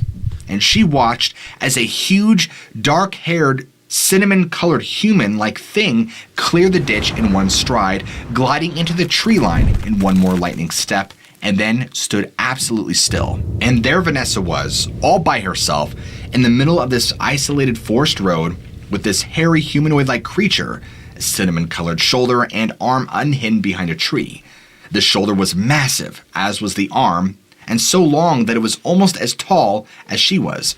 If she looks, for example, at the door jamb in her office, she'd put the shoulder's height at just under the bottom of the post. She could even see the contour of the muscles under the hair and fur. It was obviously a powerful animal. The hair and fur appeared to be about 3 inches long, and she couldn't see the entire hand as it was blocked by some undergrowth. And there it was, just standing stock still, watching Vanessa. Did it think it was entirely hidden? Vanessa had heard about people being paralyzed with fear and could never imagine that, but that's precisely what was happening. She thought she was going to die very soon, and she really had no idea what was going to happen. She was utterly frozen in fear and defenseless. She wanted to move, but she could not. She thought it might chase her if she ran. She could not turn her back on it. And at some point, survival mode had kicked in all the way because she remembers her training about bears, and she began to back away very slowly, spoke very quietly, and was even tempted to leave her pack. It still did not move and stayed there, still as stone. She must have backed down that gravel about 100 yards, and since there was no movement still, she had decided to risk it and yell for her partner. There was no other way out of there. And she yelled for help at the top of her lungs, and her husband finally answered, "Where are you?" And she somewhat meekly called back, "Here," afraid that her shouting might have the opposite effect of what she had wanted, and potentially agitating this unknown creature. A few minutes later, her husband comes crashing through the underbrush, panicked on his face, and he asks what was wrong. And so Vanessa just tells him that a bear, who looked disgusting and angry, had tried to attack her. And he asked her where it was, and so Vanessa had pointed up there, and that it was now gone. After looking around a bit, Vanessa and her husband did leave from the area. They cut through the vine maple opposite the encounter and hightailed it back to the car. As Vanessa thought about it afterward, she noted that there was no smell during this encounter to warn her, but there was also no wind that afternoon, and it was really hot. It took her 4 years to even tell her husband what she truly saw. And fortunately, she claims her husband is pretty reasonable and believes, with astonishment by the way, what she's recently told him. And in 2009, her and her husband both camped in Peterson Prairie again in August. They had a lot of reservations about camping in a tent there due to the previous encounter in the area, but thought that with all the other campers around, which there was like 6 to 7 sites being occupied, and right next to the obnoxious camp host RV, there wouldn't be a chance of having a sighting. It was raining, which is very unusual for that time of year. In the evening, they pulled into the campground and set up the tent at the site just north of the camp host. They made dinner and called it a night, with it still raining outside. But something had woken up Vanessa at about 2:30 in the morning. It sounded like 2 rocks being knocked together down the primarily dry creek bed south of them. Vanessa was listening for sounds of clothing, car or camper doors, or soft voices, thinking someone was up really late. And after listening intently for about 5 minutes to the sounds of light rain on the tent walls, there were no human sounds or movement nearby. Then the rocks knocked again, just a couple of times. She wanted to wake up her husband to have him hear, but the sleeping bags make so much noise and she couldn't be sure he'd be silent when waking. She was then shocked and terrified by what she had heard next. Something whooshed nearby. and then she hears a thud on the ground. She was astonished. What can be moving so fast through the air that it would make a loud whooshing sound? She listened for any sound of leaf noise in case a tree limb had fallen, but no undergrowth impact noise nor leaf noise, as she has heard before when a limb falls. What could be whooshing so strongly through the air that she hears it and then hears an impact nearby? Something was being thrown or beaten on the ground, and based on her experience in the area, she's pretty sure that it was rocks or pieces of wood. But how big or close does it have to be to where you could actually hear a whoosh? Now that was terrifying. She was literally afraid for her life if one of whatever it was had hit her or hit the tent. And she had listened for footfalls or scrub noise to see if she could tell if something was coming closer. But there were no footfalls, but another whoosh/thud. And now she was out of her mind with fear, thinking they'd be hurt or killed by an impact through the tent. How is it that she didn't hear something close by, either breathing or moving? It must have been from quite a distance, meaning that something big was chucking large objects in the tent's direction from far away. Vanessa, of course, did not sleep the entire night. Her husband woke up around dawn, and there she was, in her sleeping bag, still wide-eyed and terrified. He, of course, asked Vanessa how long that she had been awake, and she told him the entire night. Then she goes on to tell him what she had heard, and he informs her that he'd wished that she had woken him up and actually really wanted to hear or see one. And then she tells him that she didn't want to risk them becoming a potential target, so she just remains still. As they're both getting older, they now have a micro camper that they're going to start using to camp and boondock with. So a trip down to Skamania or Klickitat County is soon to be on the books. But, of course, both those counties in southern Washington are also hotbeds for Bigfoot stories and sightings as well. I grew up in the small town of DuPont, Washington, and my father was a CID, or a Central Intelligence Division military officer for the United States military.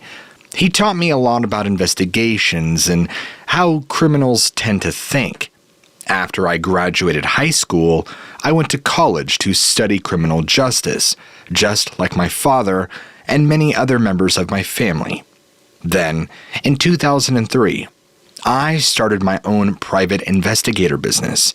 When I had a personal encounter in 2016 with something whose existence I could not account for, it was at that time I became interested in the phenomena of the supernatural. I have now investigated things of Bigfoot and Sasquatch and evidence collection cases for the past 6 years. In fact, many people have gotten in touch with me to share their own personal stories. I've conducted investigations into cases spanning the majority of Washington state. I have been the one to physically recover multiple pieces of physical evidence, including hair and fur samples, and even tracks. So, I am trained in looking for the signs of their presence, and have successfully done so. My encounter occurred while I was spotlighting deer on some local land right near Old Fort Lake, about a 15-minute drive from Olympia. I was out with my 12-year-old son, and we had an ATV as our base of operations. I drove the vehicle to the top of the hill and walked about 100 yards into the woods and set up our command post, as we like to call it. My son was acting as a spotter, standing in the middle of an open glade with a high-powered flashlight, searching frantically for deer. I was walking through the woods with my headlamp on and a spotlight in hand when I heard a loud, deep, guttural growl from about 10 feet to my right. I turned immediately, showing the spotlight in that direction. What I saw startled me enough to take my breath away and freeze me in place momentarily. I only saw the back end of a deer, but it was massive. Its hind legs were as thick and stout as small tree trunks. The hips were very wide, and the hocks looked like they protruded outward, much like a dog's.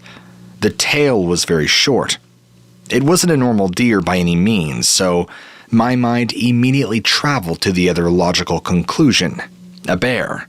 I thought to myself, a bear has chased my son. So I screamed out his name and shone the spotlight in his direction. He immediately responds and yells, "Dad." I turned my head back to where the deer was, and it had vanished. The area is thick with vegetation, so whatever the animal was, it immediately ducked behind a tree and ran off into the woods. I shined my light around looking for tracks, but it was dry and sandy, so there was no sign of anything. My son came running over to me, and I asked him if he had seen the animal that I had seen. He said no, but it sure was loud. We both chuckled at the event, which really shook me up at the time, but I was worried that it might have been a bear. After reassuring myself that this was not a bear, I began to think more about the animal itself. It had been no more than 10 feet away from me. This animal was massive, and its hind legs were thicker than a deer's, but not as big as a horse's. The hips were wide, the hocks protruded outward like a dog's, and the growl was very loud and deep, unlike a bear's roar or a typical deer noise. After the initial encounter, and realizing this was not a bear, I looked for tracks of this animal as best I could. The ground was hard clay, so there were no visible foot impressions to be made out other than my own from walking around. I did find one branch break where a small tree limb had broken off. I shone my light on it and saw the white wood was now brown where a foot had stomped down. That was no print, however, as the ground is too hard for that to be evident unless there are leaves or needles on the ground, which this area did not have. Even though I handle cases that involve cryptids or monsters or anything like that, most of my cases stick to conventional investigations, like cheating spouses and insurance fraud. Yet, this one case involved both a cheating spouse and, dare I say, a Bigfoot. I was contacted by a woman who was convinced that her husband was cheating. She gave me a photo of him and some basic information. It wasn't long before I tracked him down to a motel where there indeed was another woman. It was one of those small motels just off I-5 and surrounded by woods. I positioned myself just right across the street next to a small gas station, taking some pictures from across the parking lot of them coming out of the room together, getting in his car. I do own my own photo development, and I was just about to give them to the wife when I noticed something in the background of one of the photos. It looked like something I'd never seen before. After enlarging it, I could see that it looked to be some kind of ape-like creature, covered in hair, with a snout like of a canine. I showed the picture to the wife, and she freaked out.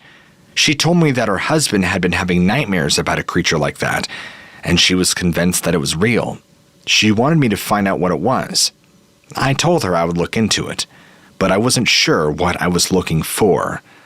I began doing some research, making some phone calls, eventually getting in touch with a retired FBI agent who had experience with this sort of thing.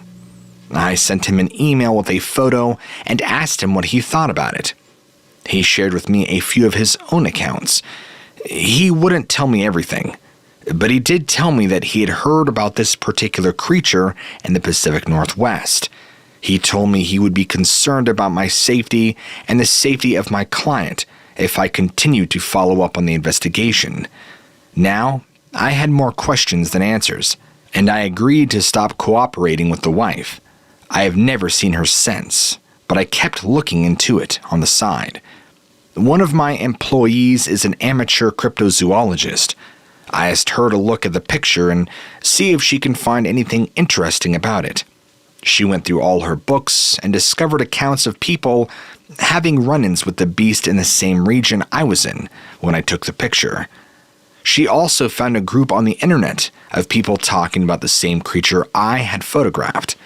They had documented encounters with the creature. Strangely enough, they didn't call the creature Bigfoot. They said it was a Sasquatch, which is a different type. They told stories about how Sasquatch would appear in moments of crisis and could be seen as a warning from God. I thought that it sounded a little too much for me. I'm not religious, so I couldn't put the connections between a creature and God in the same category, but I decided to keep following up on it. They also answered some questions about how to deal with the creature. I learned that shooting it would be useless because bullets wouldn't affect it. They advised that if you come across one, you should stay as far away from it as possible and not attempt to photograph or video it. Burning it was a recommendation made by a participant in the forum that you should take. He claimed that if you destroyed one, it would not be able to return to this life. I was skeptical. The following day, I noticed several military vehicles in DuPont. The Joint Base Lewis McChord military installation is nearby, so I didn't think anything about it. I heard a knock on the door, and when I opened it, there were 2 military MPs. I asked them, what was this about? They responded that they had been asking questions of people in the area if they had seen anything unusual, and I asked them, why ask me? They replied that others in the community had suggested my name. They were told by several people that I was a PI specializing in supernatural investigations. They asked me if I had any actual evidence of their existence in my possession. I replied no. They wanted to know if I would go with them to answer a few questions. I agreed and was soon escorted to a waiting SUV. I sat in the back seat with one of them, answering his questions about what I had seen and heard. The others drove us to a motel located off of I-5, where I had taken the picture that the creature was in. I had asked, how did you know about the photograph and the location from which I took it? They did not respond and just ignored the question. I thought to myself, I bet it was the FBI guy. But I did not give him the information about where I took the photo. I wondered if they had been monitoring the computers in my office ever since. I also believe that they may have been following me prior to this, as something spooky happened 2 days prior while I was in my backyard at night. I heard a very loud, deep growl that was extremely close, less than 50 feet. I shined my light around and saw nothing, but I could see my dog was visibly shaking.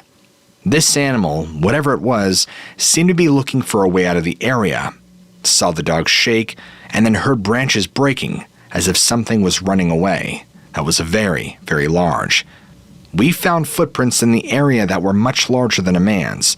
They were much more elongated, 6 toes, and were very long. Large, weight-bearing pads. The stride of the tracks was much longer than a human's. I did tell them that the animal in the photo was massive in size. They took a cast of the footprints and many photos. All the while, they were in communication with somebody else via radio. Anyway, I asked the MPs if I could tell the others about this. They told me to keep quiet about it for now. I agreed. They gave me a card with a case number on it. I thought that was a little strange. Well, this morning, the day after, there were several more military vehicles in my town. I saw them at a local coffee shop and outside the grocery store. They definitely were looking for something or someone. I have a friend that works for Washington who used to be assigned as security for sightings like this and informed me that they are actively seeking these beings.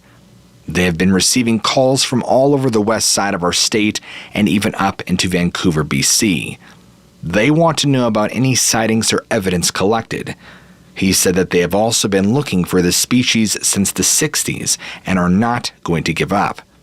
A local Native American who resides in this region has witnessed these creatures and has photographs of them. He is a well-known outdoorsman and hunter and is also quite wealthy. Officials from the government have approached him and requested that he continue to keep an eye out for these creatures as well. Later that same day, I received a sighting report from a good friend of mine who lives in northeast St. Clair, Washington, about 15 miles away. He said that yesterday, he and his son were on their boat, fishing for salmon in the Nisqually River just inside the Billy Frank Jr. Nisqually National Wildlife Refuge, when they saw a large figure standing on the shoreline off in the distance. He said it resembled a tall man with long hair. He grabbed his binoculars, and in order to get a good look at him, he said, "Man, that's when I could see it was not human. It looked just like a big hairy beast."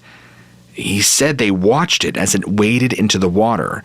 It began to cross the river, and it looked like it was swimming across to the other side. But there were no splashing or other erratic movements. It moved slowly. When it reached the other side, it stood there for a moment. It looked as though it was looking around for something. Then it let out a loud scream, almost like a yell. But it sounded low and resonated. That's when another one of those things came out of the woods right in front of it, and they both stood there on the shoreline. To our astonishment, both of them turned our direction in the boat, and together they let out a scream at us, as if to acknowledge our presence. They both walked into the woods and disappeared from view. I don't quite know what to say, except I don't think it was a coincidence that all of this happened in such close proximity to each other. Are these animals becoming more bold and aggressive?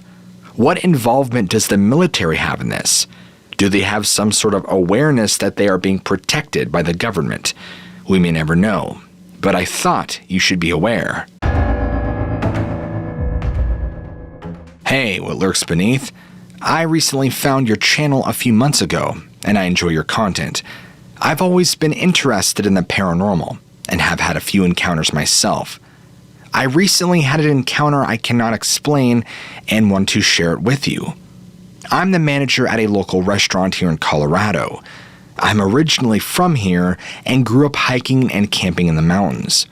I've always loved the outdoors, so I decided to stay in Colorado after college. I was working the early shift at the restaurant yesterday, and we were busy. I ran back and forth between the dining room and the kitchen and did not have time for a break. At around noon, one of the waiters came up to me and said that a group of people in the back really wanted to speak to me. I went to their table, where 4 men and women were. They were all dressed in business casual clothing and looked like they were in about their early 30s. The woman was holding a folder. She told me they were from the FBI, and she introduced herself as Agent Wild, and they needed to speak to me about an incident that had happened a few weeks prior. I didn't know what to say. I told them I would be happy to talk to them. I sat at their table, and the woman opened the folder, handing it to me. She showed me a picture of a man and asked if I had seen him. I didn't recognize him, so I shook my head. She then shows me a picture of a woman. I recognized her as one of the customers I had served a few weeks ago. Agent Wild told me that the woman in the picture was a missing persons case, and that she had gone missing in the woods right near where I live. She said they were looking for any information I might have about the incident. I told them I didn't know anything, but I gave them my contact information in case they would need to speak with me again. Then, Agent Wild gave me her card and told me to call her if I saw or heard anything suspicious. Thinking nothing of it, I went back to work. The whole thing did shake me up, though. I didn't know what to think. I hoped the woman in the picture would be okay. A few days go by, and I was walking in the woods near my apartment, and I saw something I could not explain. I was walking on a trail when I heard a noise off to my left. I stopped and looked, but I didn't see anything. I began walking again, and I heard the noise. It sounded like something was following me. I turned around and saw a large, dark creature in the shadows, watching me. It was taller than a human with a longer snout. It was not a bear and didn't look like any dog I'd ever seen. I stood there for a few seconds staring at it, trying to figure out what it was, but I couldn't. Then it began to walk toward me. I turned, running back the way I came. I was too afraid to look back, even though I could hear it following me. I ran as fast as I could back to my apartment. When I returned home, I told my roommates about what happened. They, of course, did not believe me. They just laughed. I wasn't sure what to think about what I had just seen. I know I saw something out of the ordinary, but what is it? So I just tried to forget about it. That was until I saw it again the next time I went hiking. It was standing in the same spot, watching me again. Also, I turned and ran the other way and did not look back. I don't know what it was, but I'm convinced it's following me around. I contacted the FBI agent who gave me her card, but she said there isn't anything I can do unless they have proof. I told her I was being followed, and she said she couldn't do anything unless I had it on tape or film. I asked her what she thought about it, but she didn't speak about it. I had decided not to go hiking again for a while, especially in the woods near my apartment. 2 days go by. I get a call from the FBI agent Wild. She mentioned that she would like to meet me at my apartment. I agreed, told him I would be there at 6 p.m. At exactly 6 o'clock on the dot, Agent Wild and 2 other men knock at my door. The men introduce themselves, Agent Moore and Agent Wagner, showing me their badges and identification. Agents said there was nothing to worry about. Still, they had received a report of another missing woman, someone from an apartment complex nearby, and wanted to follow up with me in help of their investigation. They had received reports from several witnesses of large animals in the woods near my apartment, but that's all the details they got. They believed that there was correlation between these unidentified animals and the missing persons. I informed them what had happened to me, and they seemed more interested in hearing about it this time. They began to ask me specific questions, like where did you see it the first time? What did it look like? Can you take us back to that location? What did you hear? How close were you when the sighting occurred? Where were you the second time you had the sighting? Etc. They asked if I would be willing to assist with their investigation by leading them actively into the territory, or the encounter where I had this sighting. They asked me to tell them exactly where we were going so they could get a map from their vehicle. They wanted to GPS the site and get every coordinate. We had walked only a short distance when I noticed something in the woods in front of us. I stopped. I motioned to them and whispered, "It's over there." "What did you see? Where is it?" asked Agent Wild. "It's over there," I had answered, pointing into the woods. No more than 25 yards, I guess. Agent Moore held his arm out towards us, as if he were telling everyone to stop moving forward. "I need you guys to back up right now," he shouted in an aggressive tone. The other agents pulled out their weapons. "There's something up here with us, isn't there?" yelled Agent Wagner. "Yes," Moore responded with. "Who would be up here besides us?" "Well then, who are these footprints from?" "These tracks lead straight down the trail without stopping until they reach your trail leading up. We walked up the trail with Agent Moore in front. We didn't notice it until suddenly stopped and told us to get back here right now." He spoke in a serious tone that nearly suggested he already knew what we would find and wanted us out of the way before finding anything more. He would not have reacted like this unless someone else who did not belong was there. There were no footprints behind them. It appeared as though something had sprung out of the trees and dashed into the space between these large oak trees. After our group passed, something began to run up the trail. We heard branches snapping behind us as we moved back down the trail. We saw people moving toward us from the top. There was no time for whoever or whatever it could have been to seek cover elsewhere earlier. After hearing a massive, thundering crash behind us, we turned around to discover Agent Wagner lying on the ground, violently trembling, convulsing, and possibly suffering a seizure of some kind. Wagner suffered serious injuries when whatever got him had leapt from a tree branch overhead, striking downward and landing directly on his skull. Somehow he didn't die. He was knocked out cold but not dead when he hit the ground. We had to carry him to the trailhead where the FBI agents called 911. This had been the most frightening experience of my life. Agent Moore later told me that they searched with dogs for days but never found any trace of who it may have been. He also showed me a map with several locations marked where other missing persons were last seen before disappearing without a single trace or even remains. All of them were very close to my apartment complex and the woods nearby, by no more than 2 miles at absolute max. I no longer hike the woods close to my apartment, nor do I go hiking alone. I know what I saw was not human. I do not know what it was.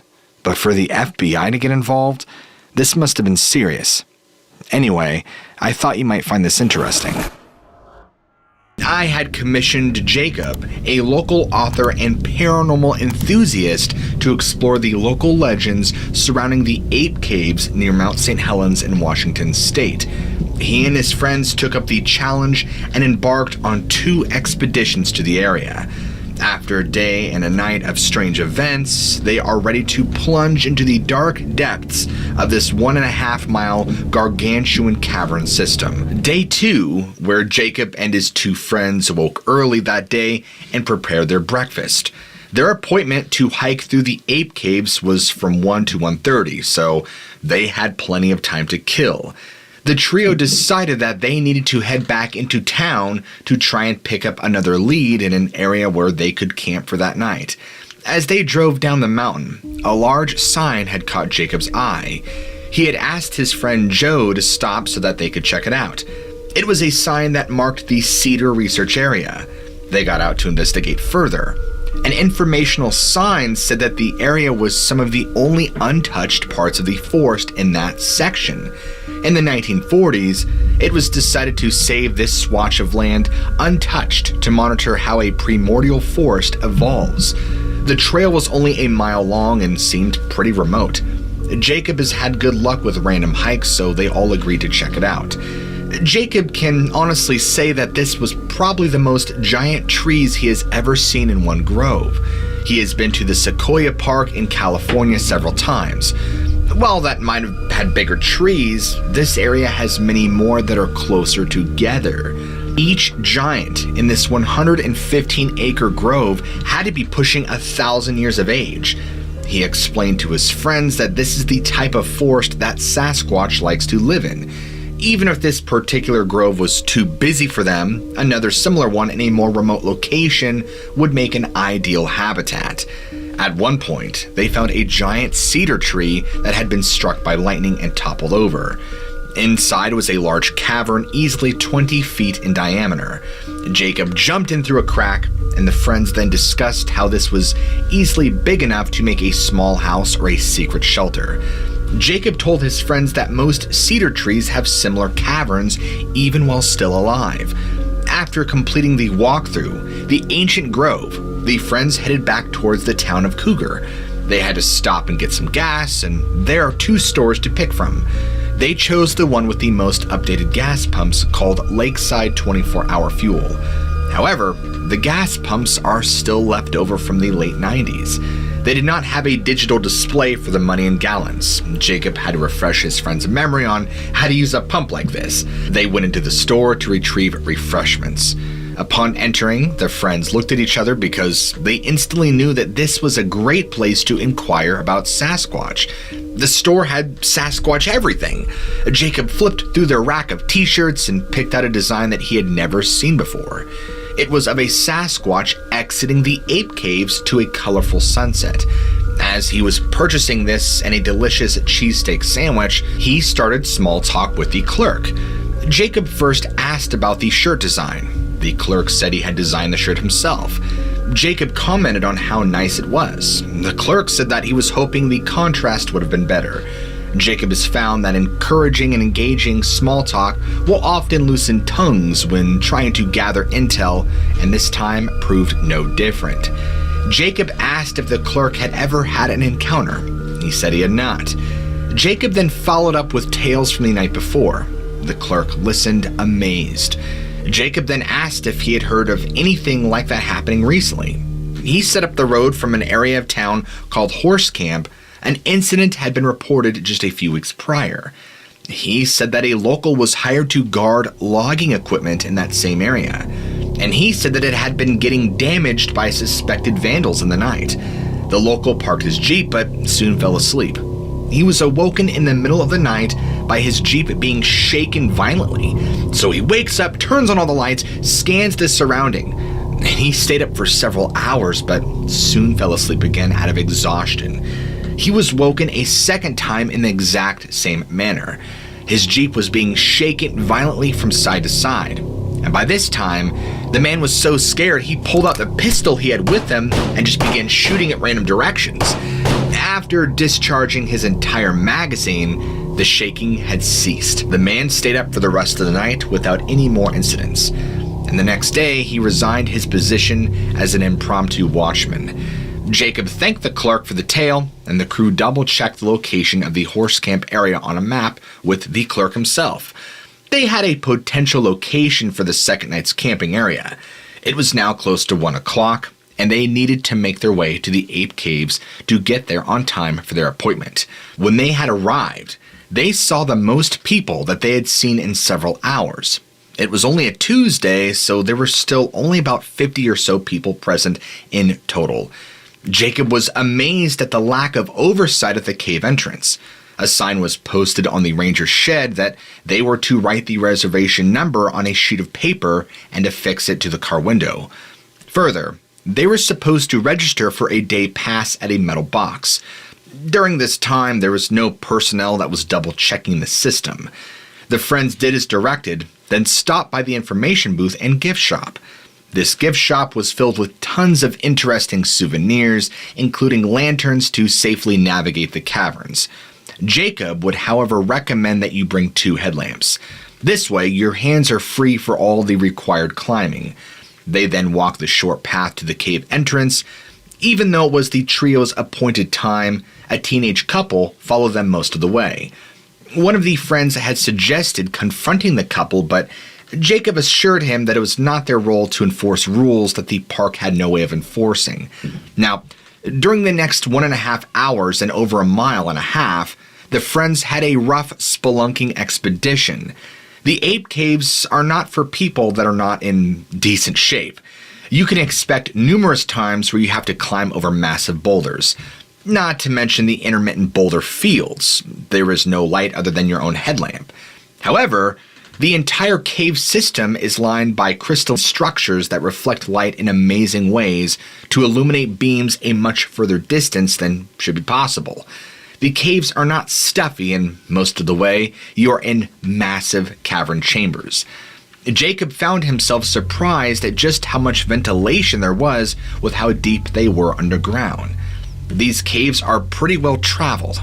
However, there are numerous side tunnels that a person has access to, but several more that are no foreseeable way out to reach without dynamite or other mining equipment. Several hundred Sasquatches could easily be living and traversing in the next tunnel over, under, above, and the average person would have no way to detect them. A person has to keep in mind the enormous strength of a Sasquatch or two.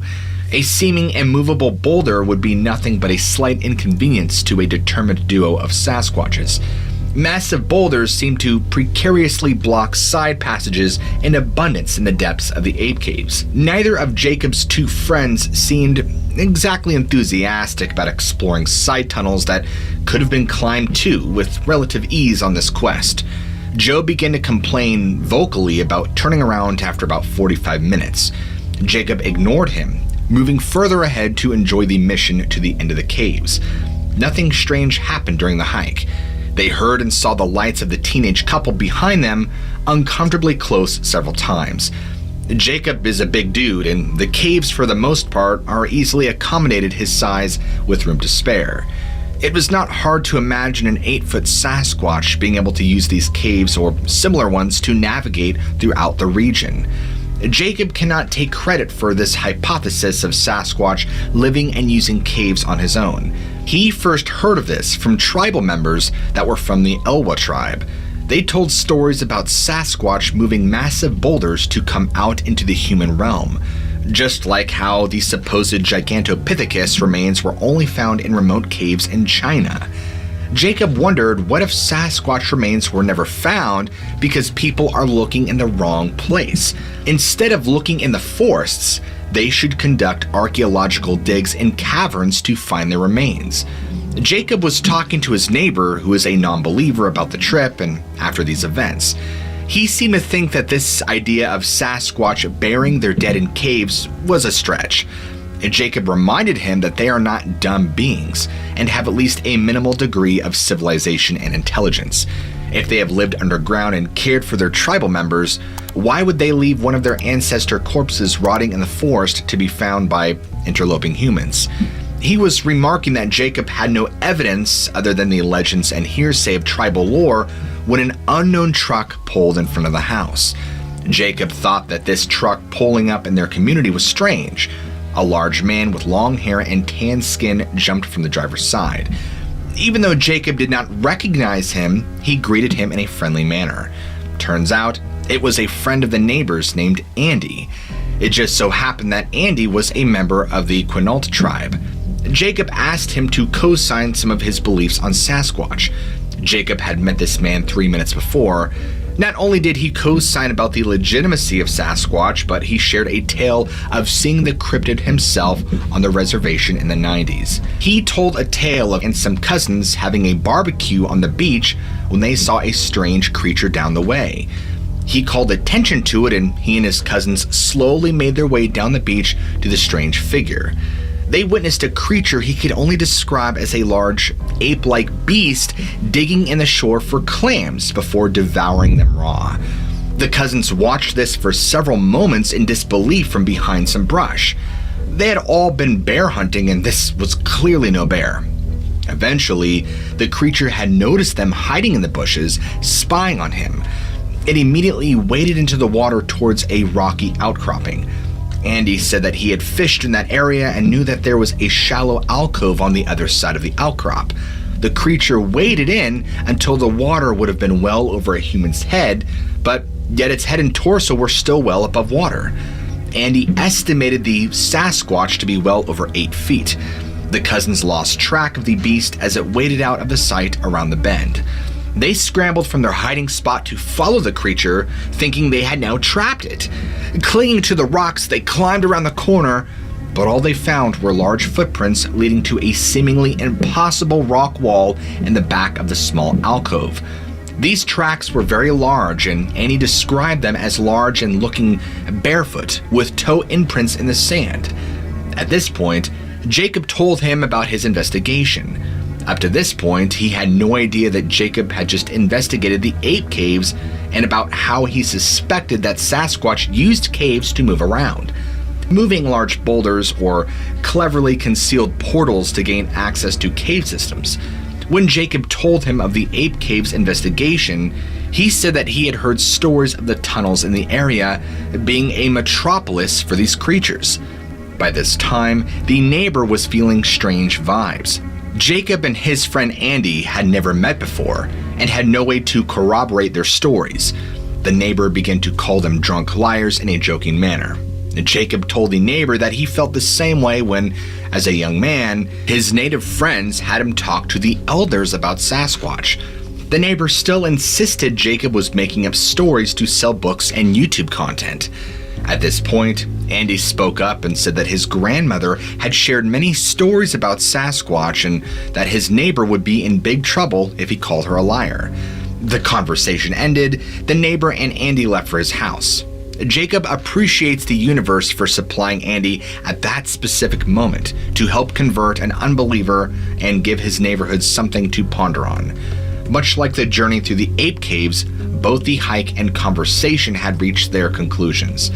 The friends had reached the end ladder, leading up to glorious daylight, much like how they had reached the end of their conversation on the validity of Sasquatch legends. Either the neighbor would see the light as Jacob did at the end of the cave, or continue to live in darkness, rejecting the evidence for Sasquatch. Upon exiting, this is not the end of the hike. You must then hike 1.5 miles on a path through a forest to reach the parking area. On this path, you go over numerous areas that echo hollow when walked across. It makes you wonder how much of the area hides an unseen labyrinth just under the surface. Several mounds could easily conceal entrances to tunnels that would rival the Ape Caves. The only other strange find in this location came while Jacob was pursuing a feeling on one of these side paths. Jacob chose this path because it seemed to have a high proportion of snapped trees, making it hard to proceed down. The group of friends were all pretty tired from the climb through the Ape Caves and quickly gave up wanting to climb over the makeshift barricades. They stopped for a quick rest, and Jacob noticed something strange. On the ground was a hand-sized clump of fur. It was only about an inch or two long, but the color was what Jacob found strange. Lots of creatures shed around this time of year, but not many with this unique color of fur. It was a brown and reddish color. He beckoned his friends to come over and take a look, and they immediately thought that they should take a sample to mail off to a lab. Jacob had a laugh at their expense. Lab results could potentially cost hundreds if not thousands of dollars and yield nothing but someone's dog shedding in the early summer. So they talked about what kind of animal had fur in this color and consistency. The best answer that they could come up with was perhaps a fox. Even though this is a well-traveled area, they were still off a rarely used side path. It was hard for any of them to imagine that someone's dog would be walking this far from a parking area and shedding this heavily. They looked around the area for some more, but after not finding any other strange fur, they headed back to the parking area without further incidents to note other than one. There was a strange abundance of mushrooms throughout this whole area. Jacob has heard legends and seen art that depicts Sasquatch or people of the forest heavily relying on mushrooms as a food source. When they reached the truck, they all agreed that there was only one spot left that needed to be investigated. It had to be Ape Canyon, right down the road about 20 miles. This hike was home to the most credible Sasquatch encounters in Washington state history. The friends had no idea how long or how hard this hike was. All they knew was that this provided their next best chance to have an encounter. When they arrived, they read the trail sign. The friends were a little intimidated to read that the hike of Ape Canyon was 5 miles one way and a potential 10 miles round trip. They were already pretty tired. They had already hiked around 4 miles. About 1.5 miles of this hiking was hard climbing inside the Ape Caves. They agreed that they would pack some trail beers in their pockets and hike until they were gone. Once they were gone, they would assess the situation and come up with a plan. They reached the trailhead a little after 3 o'clock. The trail started at a mild incline.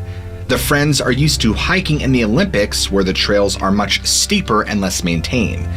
Ape Canyon has a gentle incline for the whole trek. About 2 miles in, Jacob noticed a trail to the right. This was fairly overgrown and had several trees snapped over it that had become a hallmark of the trip.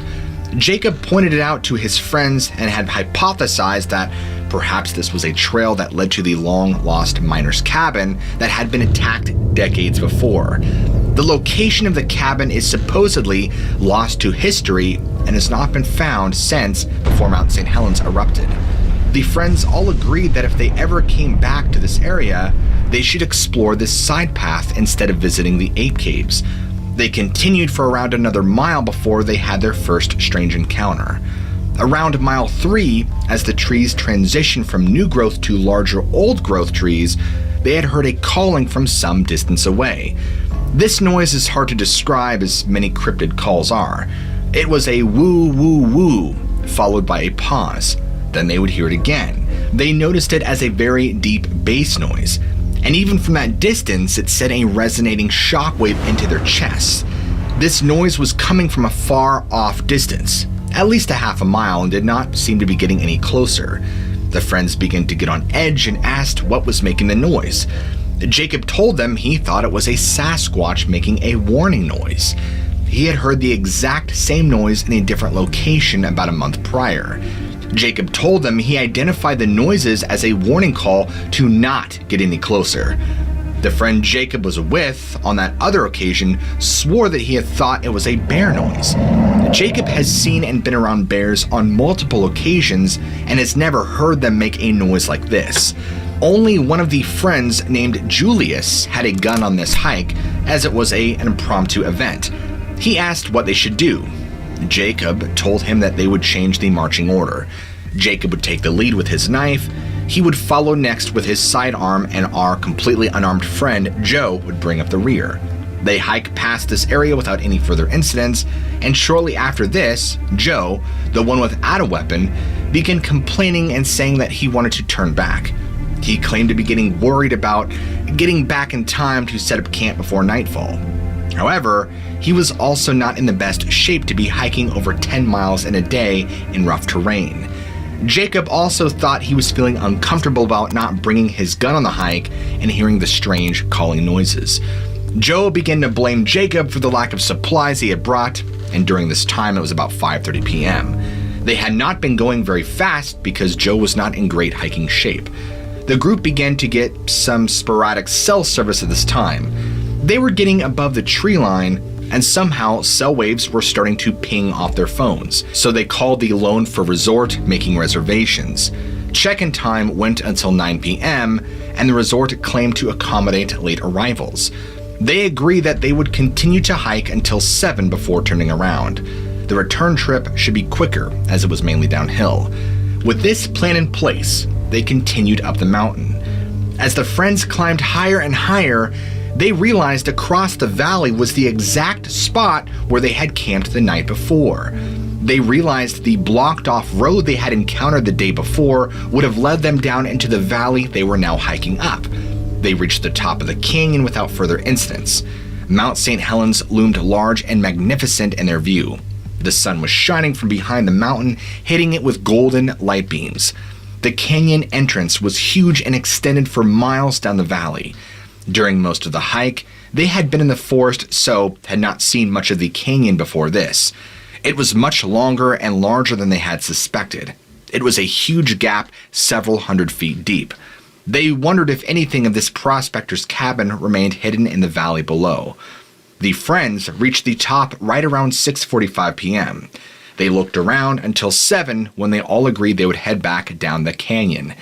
The friends began back down at the quickest pace Joe could handle.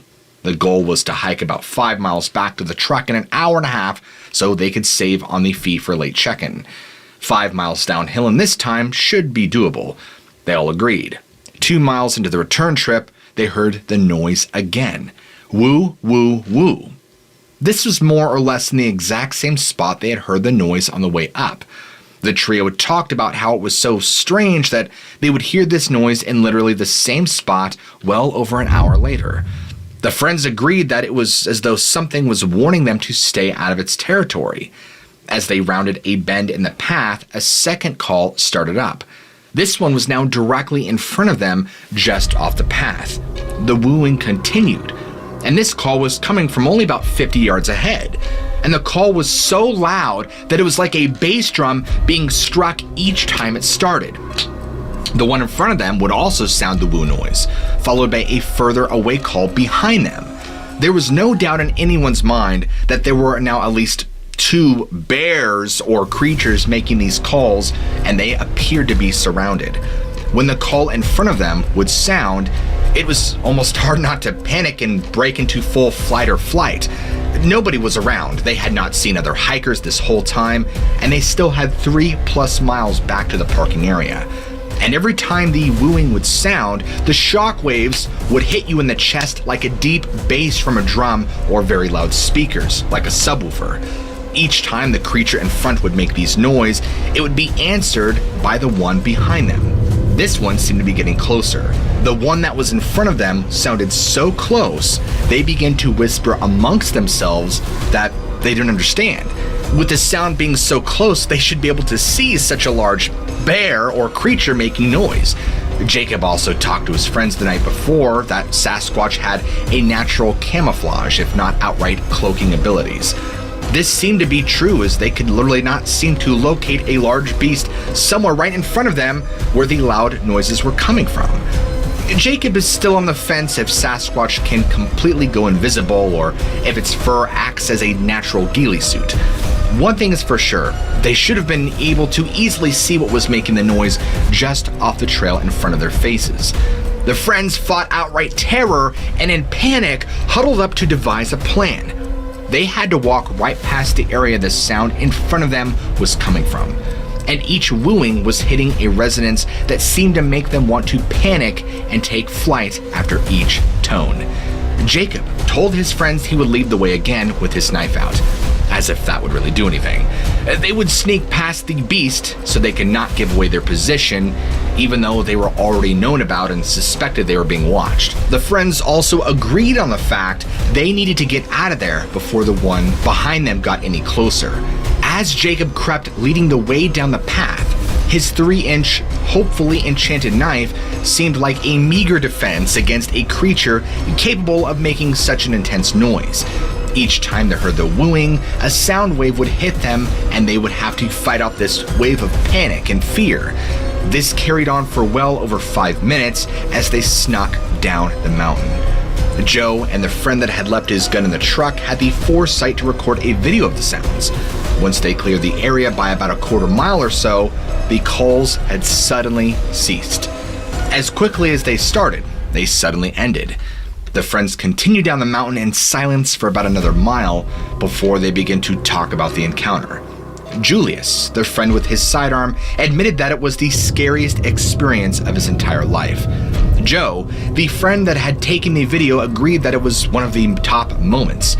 Jacob had a similar experience just a week before on a solo investigation. For him, experiences like this were just part of the territory. Jacob had even heard that same noise in the past. However, this was the closest he had ever heard them. They listened to Joe's audio recording. Although it was audible, it did not sound very impressive and fear-inducing, as in person. Days later, Joe claimed to be able to isolate the sound better. He claimed to have sent the sound to an animal sound expert on that first impression, said that it sounded like a large primate making the noise. He also asked that Jacob not include the audio in this report. Jacob told him he was not interested in the video and audio and only the story and experience itself. The friends had reached the truck almost exactly at 9 p.m., reaching the hotel at around 9:30. All the lights were off, and they called the number listed on the website for after-hours check-in. No one answered, and they did not leave a message. They assumed that it was too late even for a late check-in, but Jacob suggested that they go down to the local road to a local campground and set up camp. It was very dark, and the other two friends were adamant that they just wanted to drive the close to 4 hours back to their houses. Jacob wanted to camp again, but was outvoted. The others claimed it had nothing to do with the experience, and they just wanted to sleep in a normal bed. Since they had apparently missed the check-in time, the next closest bed was home. Jacob did not agree, but he did not want to be a dissenter. It had been a long, dramatic day. They were all tired from their experiences and the close to 15 miles that they had hiked that day. Now we move into the speculations. Jacob wanted to start the last section out with a few obvious conclusions and then move into more outlandish speculations. The Ape Caves almost definitely did or do house Sasquatch in some manner, either acting as a way to quickly move about the area or as a possible permanent residence. Who knows? Maybe tunnels really do connect far-off regions all over the country. Any number of rocks could act as doors that quickly roll out of the way when needed. The caves close at dusk, so they could still potentially be used after hours with little fear of being disturbed. But further similar caves are spread throughout the area. Who knows how many equally impressive caves are lurking in the dense underbrush that have yet to be discovered or may never be discovered. The area where the Ape Canyon is located seems to be a hot spot for Sasquatch. When the friends were on the other side exploring rarely used logging roads, any that seemed to lead into the valley were blocked, either by trees that were pushed over or by the mangled gate. There are not many ways into this region other than simply bushwhacking over rough terrain. Either by design or accident, this makes a remote region where Sasquatch can habitat with little disturbances. If interlopers get too close to this area, they will try to scare them off to the best of their ability. Jacob has little doubt that if they had not been frightened off by the noise, they would have soon found themselves being assailed by throwing rocks. This would have been similar to the prospectors driven from the area decades before. Joe, the friend that recorded the sounds, is convinced that he will get validation from an expert that the sounds they heard were from primate vocal cords. Jacob is not convinced they will yield conclusive results. He has heard better evidence submitted to experts that has come back inconclusive. Even with validation, Jacob told Joe that people will still claim that it was an elaborate hoax. Jacob had explained that no amount of evidence is ever enough. Had they taken the cast of the prints, people would still claim they had forged them. Even if they had captured a Sasquatch on video, they would still be told it was someone in a suit. Again, no amount of evidence other than a corpse would satisfy skeptics. Sasquatch is not a stupid creature and will not let humans kill it easily. They know when it is hunting season and the location humans are allowed to hunt. They also are incredibly stealthy and fast. If a human has a gun, they are not going to present themselves to be shot. Further, several people have claimed to have shot one and it yielded little effect. Joe, however, is convinced that he now needs an infrared camera carrying drone for their next outing. He wants to return to the area with better equipment and cast-taking supplies. Jacob will of course join him, but only for the story experience and not the hard evidence. Now, Jacob will get into some further speculation. He was explaining to his neighbor that there is a preponderance of evidence that the national park system acts as a reservation for cryptids. As long as people stay in our human areas, we are pretty safe. When we get off trail or into rarely used trails, that is when we run a risk of encountering various unknown creatures. Jacob told him that this was some deal that the government may have worked out. Many presidents were and are known members of various occult secret societies. These societies claim to have sacred knowledge about how to communicate with different beings and supernatural entities. Maybe this is how they reach these agreements. Another speculation that Jacob has about this area is that there are either private or government facilities in this area using a portion of these cave systems. The Swift Reservoir and hydroelectric plant all show the hallmarks of a secret government base, or at least a private base of that. The surrounding area has the same topography as the Ape Caves area. He would hypothesize that caves run throughout these structures and connect them underground in some capacity. The hydro dam can supply convenient power for whatever purposes they need. Who knows how many contacts the workers have had with Sasquatch? Jacob even thinks that all the locals that just moved to the area may be some kind of undercover employees. Maybe they have a deployment rotation to the area and act as actors to throw people off the trail. His wife points out that he had a small sample size, but of the 4 locals, Jacob had direct contact with 3 of them, claiming to have just moved to the area. Maybe that is a scripted response that these people are told to say. Maybe most visitors do not talk to multiple residents to become suspicious of this standard response. Maybe, after a year or 2, they are moved on to the next location and the next group moves in. Jacob thinks these government or possible private compounds may also have to do with the large off-grid communities he saw being built. Maybe tunnels connect these large, expensive compounds to these houses. Who knows how many personnel are housed in this area? A private army could be lurking, waiting for a worst-case scenario when society crumbles. The rich super elite will flee to this area with a small army of guards and resources to rebuild what is left. If this sounds like conspiratorial talk, it is truer than most people believe without internet sleuthing. Billionaires have been buying up large tracts of land all over the country for decades. Then, they quietly develop them with bunkers and supplies. Maybe they even have to contact or work with Sasquatches or potentially other creatures. One thing is for sure, the area around Mount St. Helens is filled with mysteries. Jacob could do an investigation each day for years and never have enough satisfying answers. Each trip just opens up new mysteries. They never end. There is no conclusion. Oftentimes, an ending has to be made up to provide any closure. If you want to support Jacob's writing, make sure you go ahead and pick up a copy of his book, Northwest Mythology. A link will be in the description below. If you have an area around Washington State that you think I should send Jacob off to investigate, leave a comment explaining here and why. What do you guys think is going on in the area? Have you visited the Ape Caves, or would you like to? Did you like this 2-part format? Should I enlist Jacob to explore more regions here in Washington State? Do you think you would have been braver in the same situations? I would love to know what you think. And as Jacob had said, there is no amount of evidence that will ever be enough for skeptics short of a corpse. Even then, some might call it fake. If you are a believer, than you believe even with a lack of hard evidence. It is almost like believing in a higher power, for those that believe the evidence is everywhere, in the form of a perfect sunset or a miracle of a child being born. For non-believers, these are just mundane things created by circumstance and science. For those believers with their eyes open, the amount of evidence paints a clear picture that there are things that cannot be explained lurking just beneath what we all think and know. Unless, of course, you end up with a video like this one in which a person actually happened to snap a Polaroid of their encounter.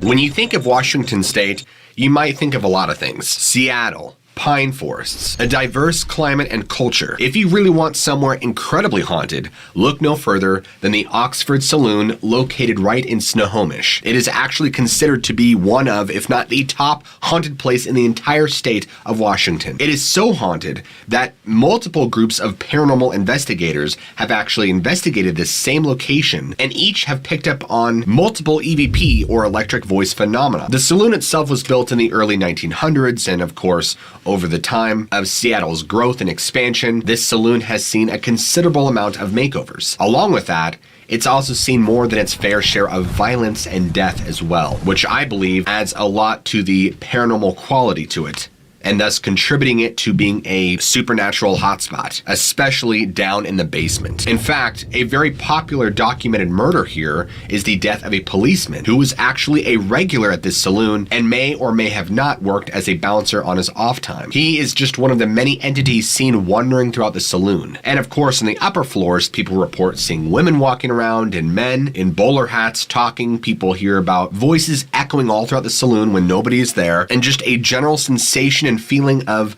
unwanted. In fact, one of the more notorious ghosts to be seen is Madame Kathleen, where she supposedly committed horrendous acts to people and the people that worked for her. And the ghost of another girl named Amelia, who was supposedly forced into prostitution by Madame Kathleen. Her corpse was ultimately found in a closet on this property. And in fact, this saloon is still up and running today. You can actually go there and visit it right now if you wanted to. And because it's still receiving foot traffic, there have just been continuous report after continuous report of people experiencing all sorts of strange paranormal phenomena all throughout the saloon. From being pinched to being hit, to seeing dark apparitions darting in and out of corners, to apparitions going up the stairwell, to seeing things at the end of the hallways. In fact, one gentleman by the name of Darren had actually lived and worked in the apartment under a tavern right next door to the Oxford Saloon. This was in the mid-90s when, at the time, the saloon was currently being renovated by its, at the time, owners, Bill and Sarah. So, one evening,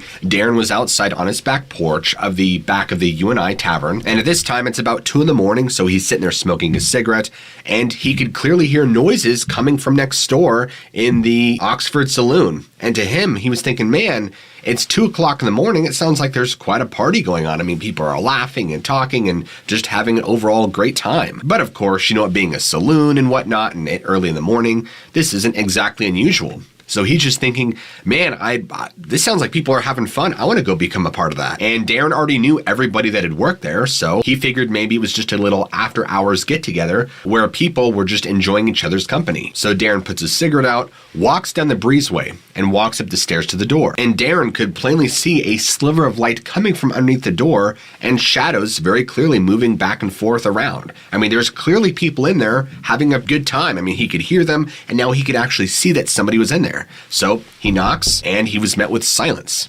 He's like, well, that's odd. So he knocks again, and there was no response from the inside. He then proceeds to go down the stairs a little bit and actually tries to look under the door.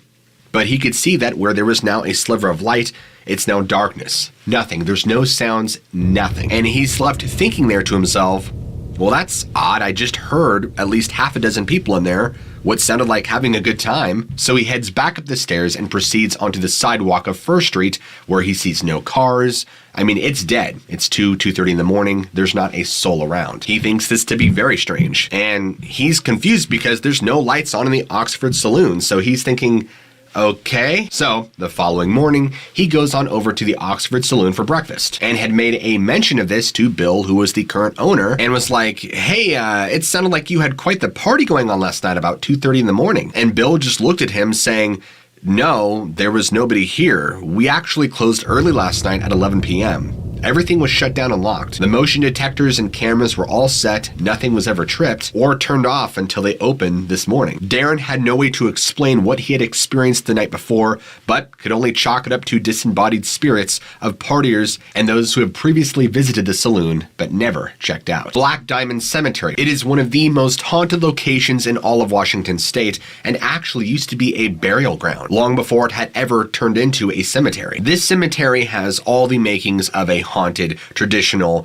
stereotypical place. People have reported seeing floating orbs at night or strange, ghastly apparitions moving in the background behind tombstone to tombstone. But the reportings don't stop there. People have also talked about hearing disembodied voices and cries and giggles of everything from children to adults, when clearly there is nobody there to account for. For me personally, the most disturbing report about the cemetery is seeing the sight of a swinging lantern going back and forth in the cemetery. Again, with nobody to account for. That's some Hollywood tier ghost sighting kind of stuff here. What's also very interesting about the Black Diamond Cemetery is that it holds a very diverse amount of people, from Russians to Italians and Australians, while also featuring several people from the smallpox and influenza epidemic back in the 1920s, as well as a host of miners who have died. Erecting back in 1884, this was the go-to spot to dump dead miners. It spans a whopping 3.5 acres and has well over 1,200 bodies. For a lot of people, this cemetery is home to many of the miners who had passed on years and years ago. But I think perhaps of all the most disturbing sighting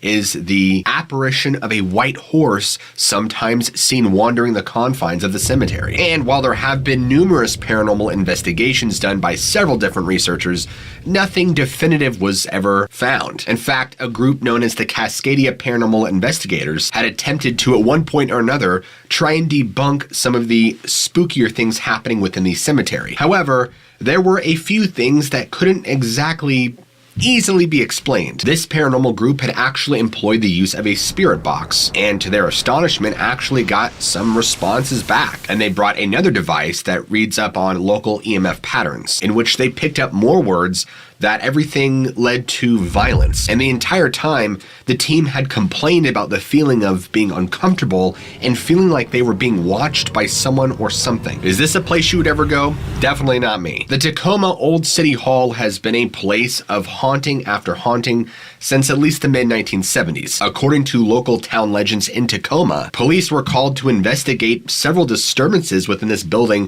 back in 1974, including various noises going on inside and lights flickering on and off, intruder alarms and fire alarms all sounding off.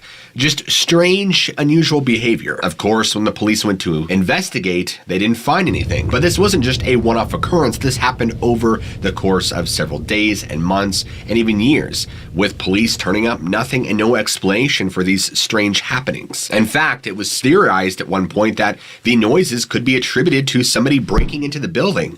However, with a lack of evidence and the fact that this was going on multiple times, pretty much disprove that. And even to this day, there is still no logical explanation for these noises that have been happening ever since the mid-70s. However, strange occurrences and hauntings go back farther than the mid-1970s. Constructed in 1893, this Italian Renaissance-style building was designed by a San Francisco architect by the name of E.A. Hatherton. And all the way up to 1959, this city hall actually had an entire jail in its basement. And we all know what comes along with prisoners and jails and the violence and negative energy that brings along, so maybe that has a part to play in it. But in 1959, this building was in desperate need of some TLC and much needed repairs and renovation, which the county and city at the time just did not have. So instead of allocating the money needed to repair the city hall, they just decided to go ahead and move the building, or at least the offices within the building altogether. And for over 10 years, this building just stood there vacant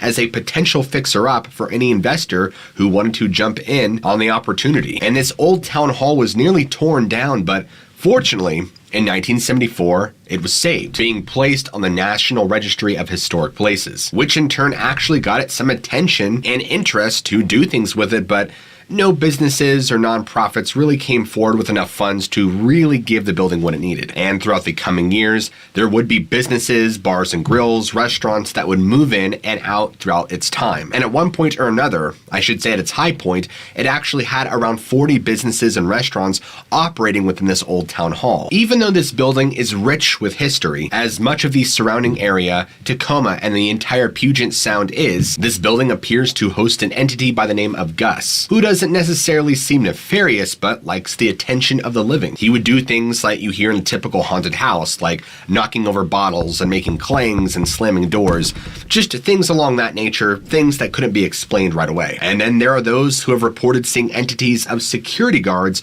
going in and out of the elevator shafts, from lights turning on and off to previous tenants seeing these dark, ominous shadows going down the hall and going right through the walls, disappearing completely. These ones freak tenants out a little more than usual, mainly due in part to their ominous presence. People have also reported feeling a strange sensation sometimes when walking all throughout the halls. Everything from an unseen force wisping past them at high speeds and feeling the air and the energy come by you, to feeling like you should not be, and feeling like you are watched. With a place as ancient as this one, it's no surprise that there are still some visitors lingering. The historic Everett Theater, which still actually stands to this day, and is located on 2911 Colby Avenue, Everett, Washington 98201. It had its grand opening in 1901 as the Everett Opera House and was a pretty big deal at the time. And during its time, it had housed some of the biggest names in entertainment in the early 20th century, like George Cohan, the Marx Brothers, and of course, Fatty Arbuckle. But even with a rich history,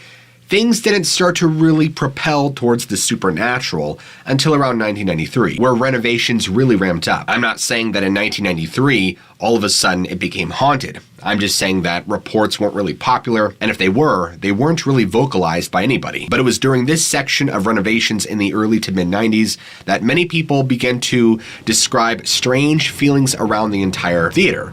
Everything from being watched to feeling dread. Doors mysteriously slamming shut and then opening again. And there's one particular instance where a staff member was leaving the projection room where the door would just not close. He kept trying to close it, but it just kept flinging back open, and he had no way to really explain why. It was as if there was some unforeseen force not letting him close it. Upset by this, he had tried to use more physical force to keep it closed when the door would just swing back, hit him in the chest, and knock him down. Another witness during the course of this period of renovation had apparently seen a sweater levitate off the floor, move around, and then fall back down again, as if some invisible puppeteer was controlling it and decided to drop it. People have also reported seeing a mysterious man watching them through windows and staring at them down the hallways, getting a really creepy feeling like they should not be there, as if this man was there to do them harm. And of course, just like all the other locations, people have experienced seeing strange apparitions, shadow people, really bad energy moving all throughout the theater, and the random feeling of dread coming on and hitting people. As I've already said, this was primarily noted in the early to mid-90s renovation, but is still felt by people today. And as a matter of fact, just like the Oxford Saloon, this is still operating and up and running today as a venue that you can visit anytime. And I bet if you get a chance to pull any of the current staff aside,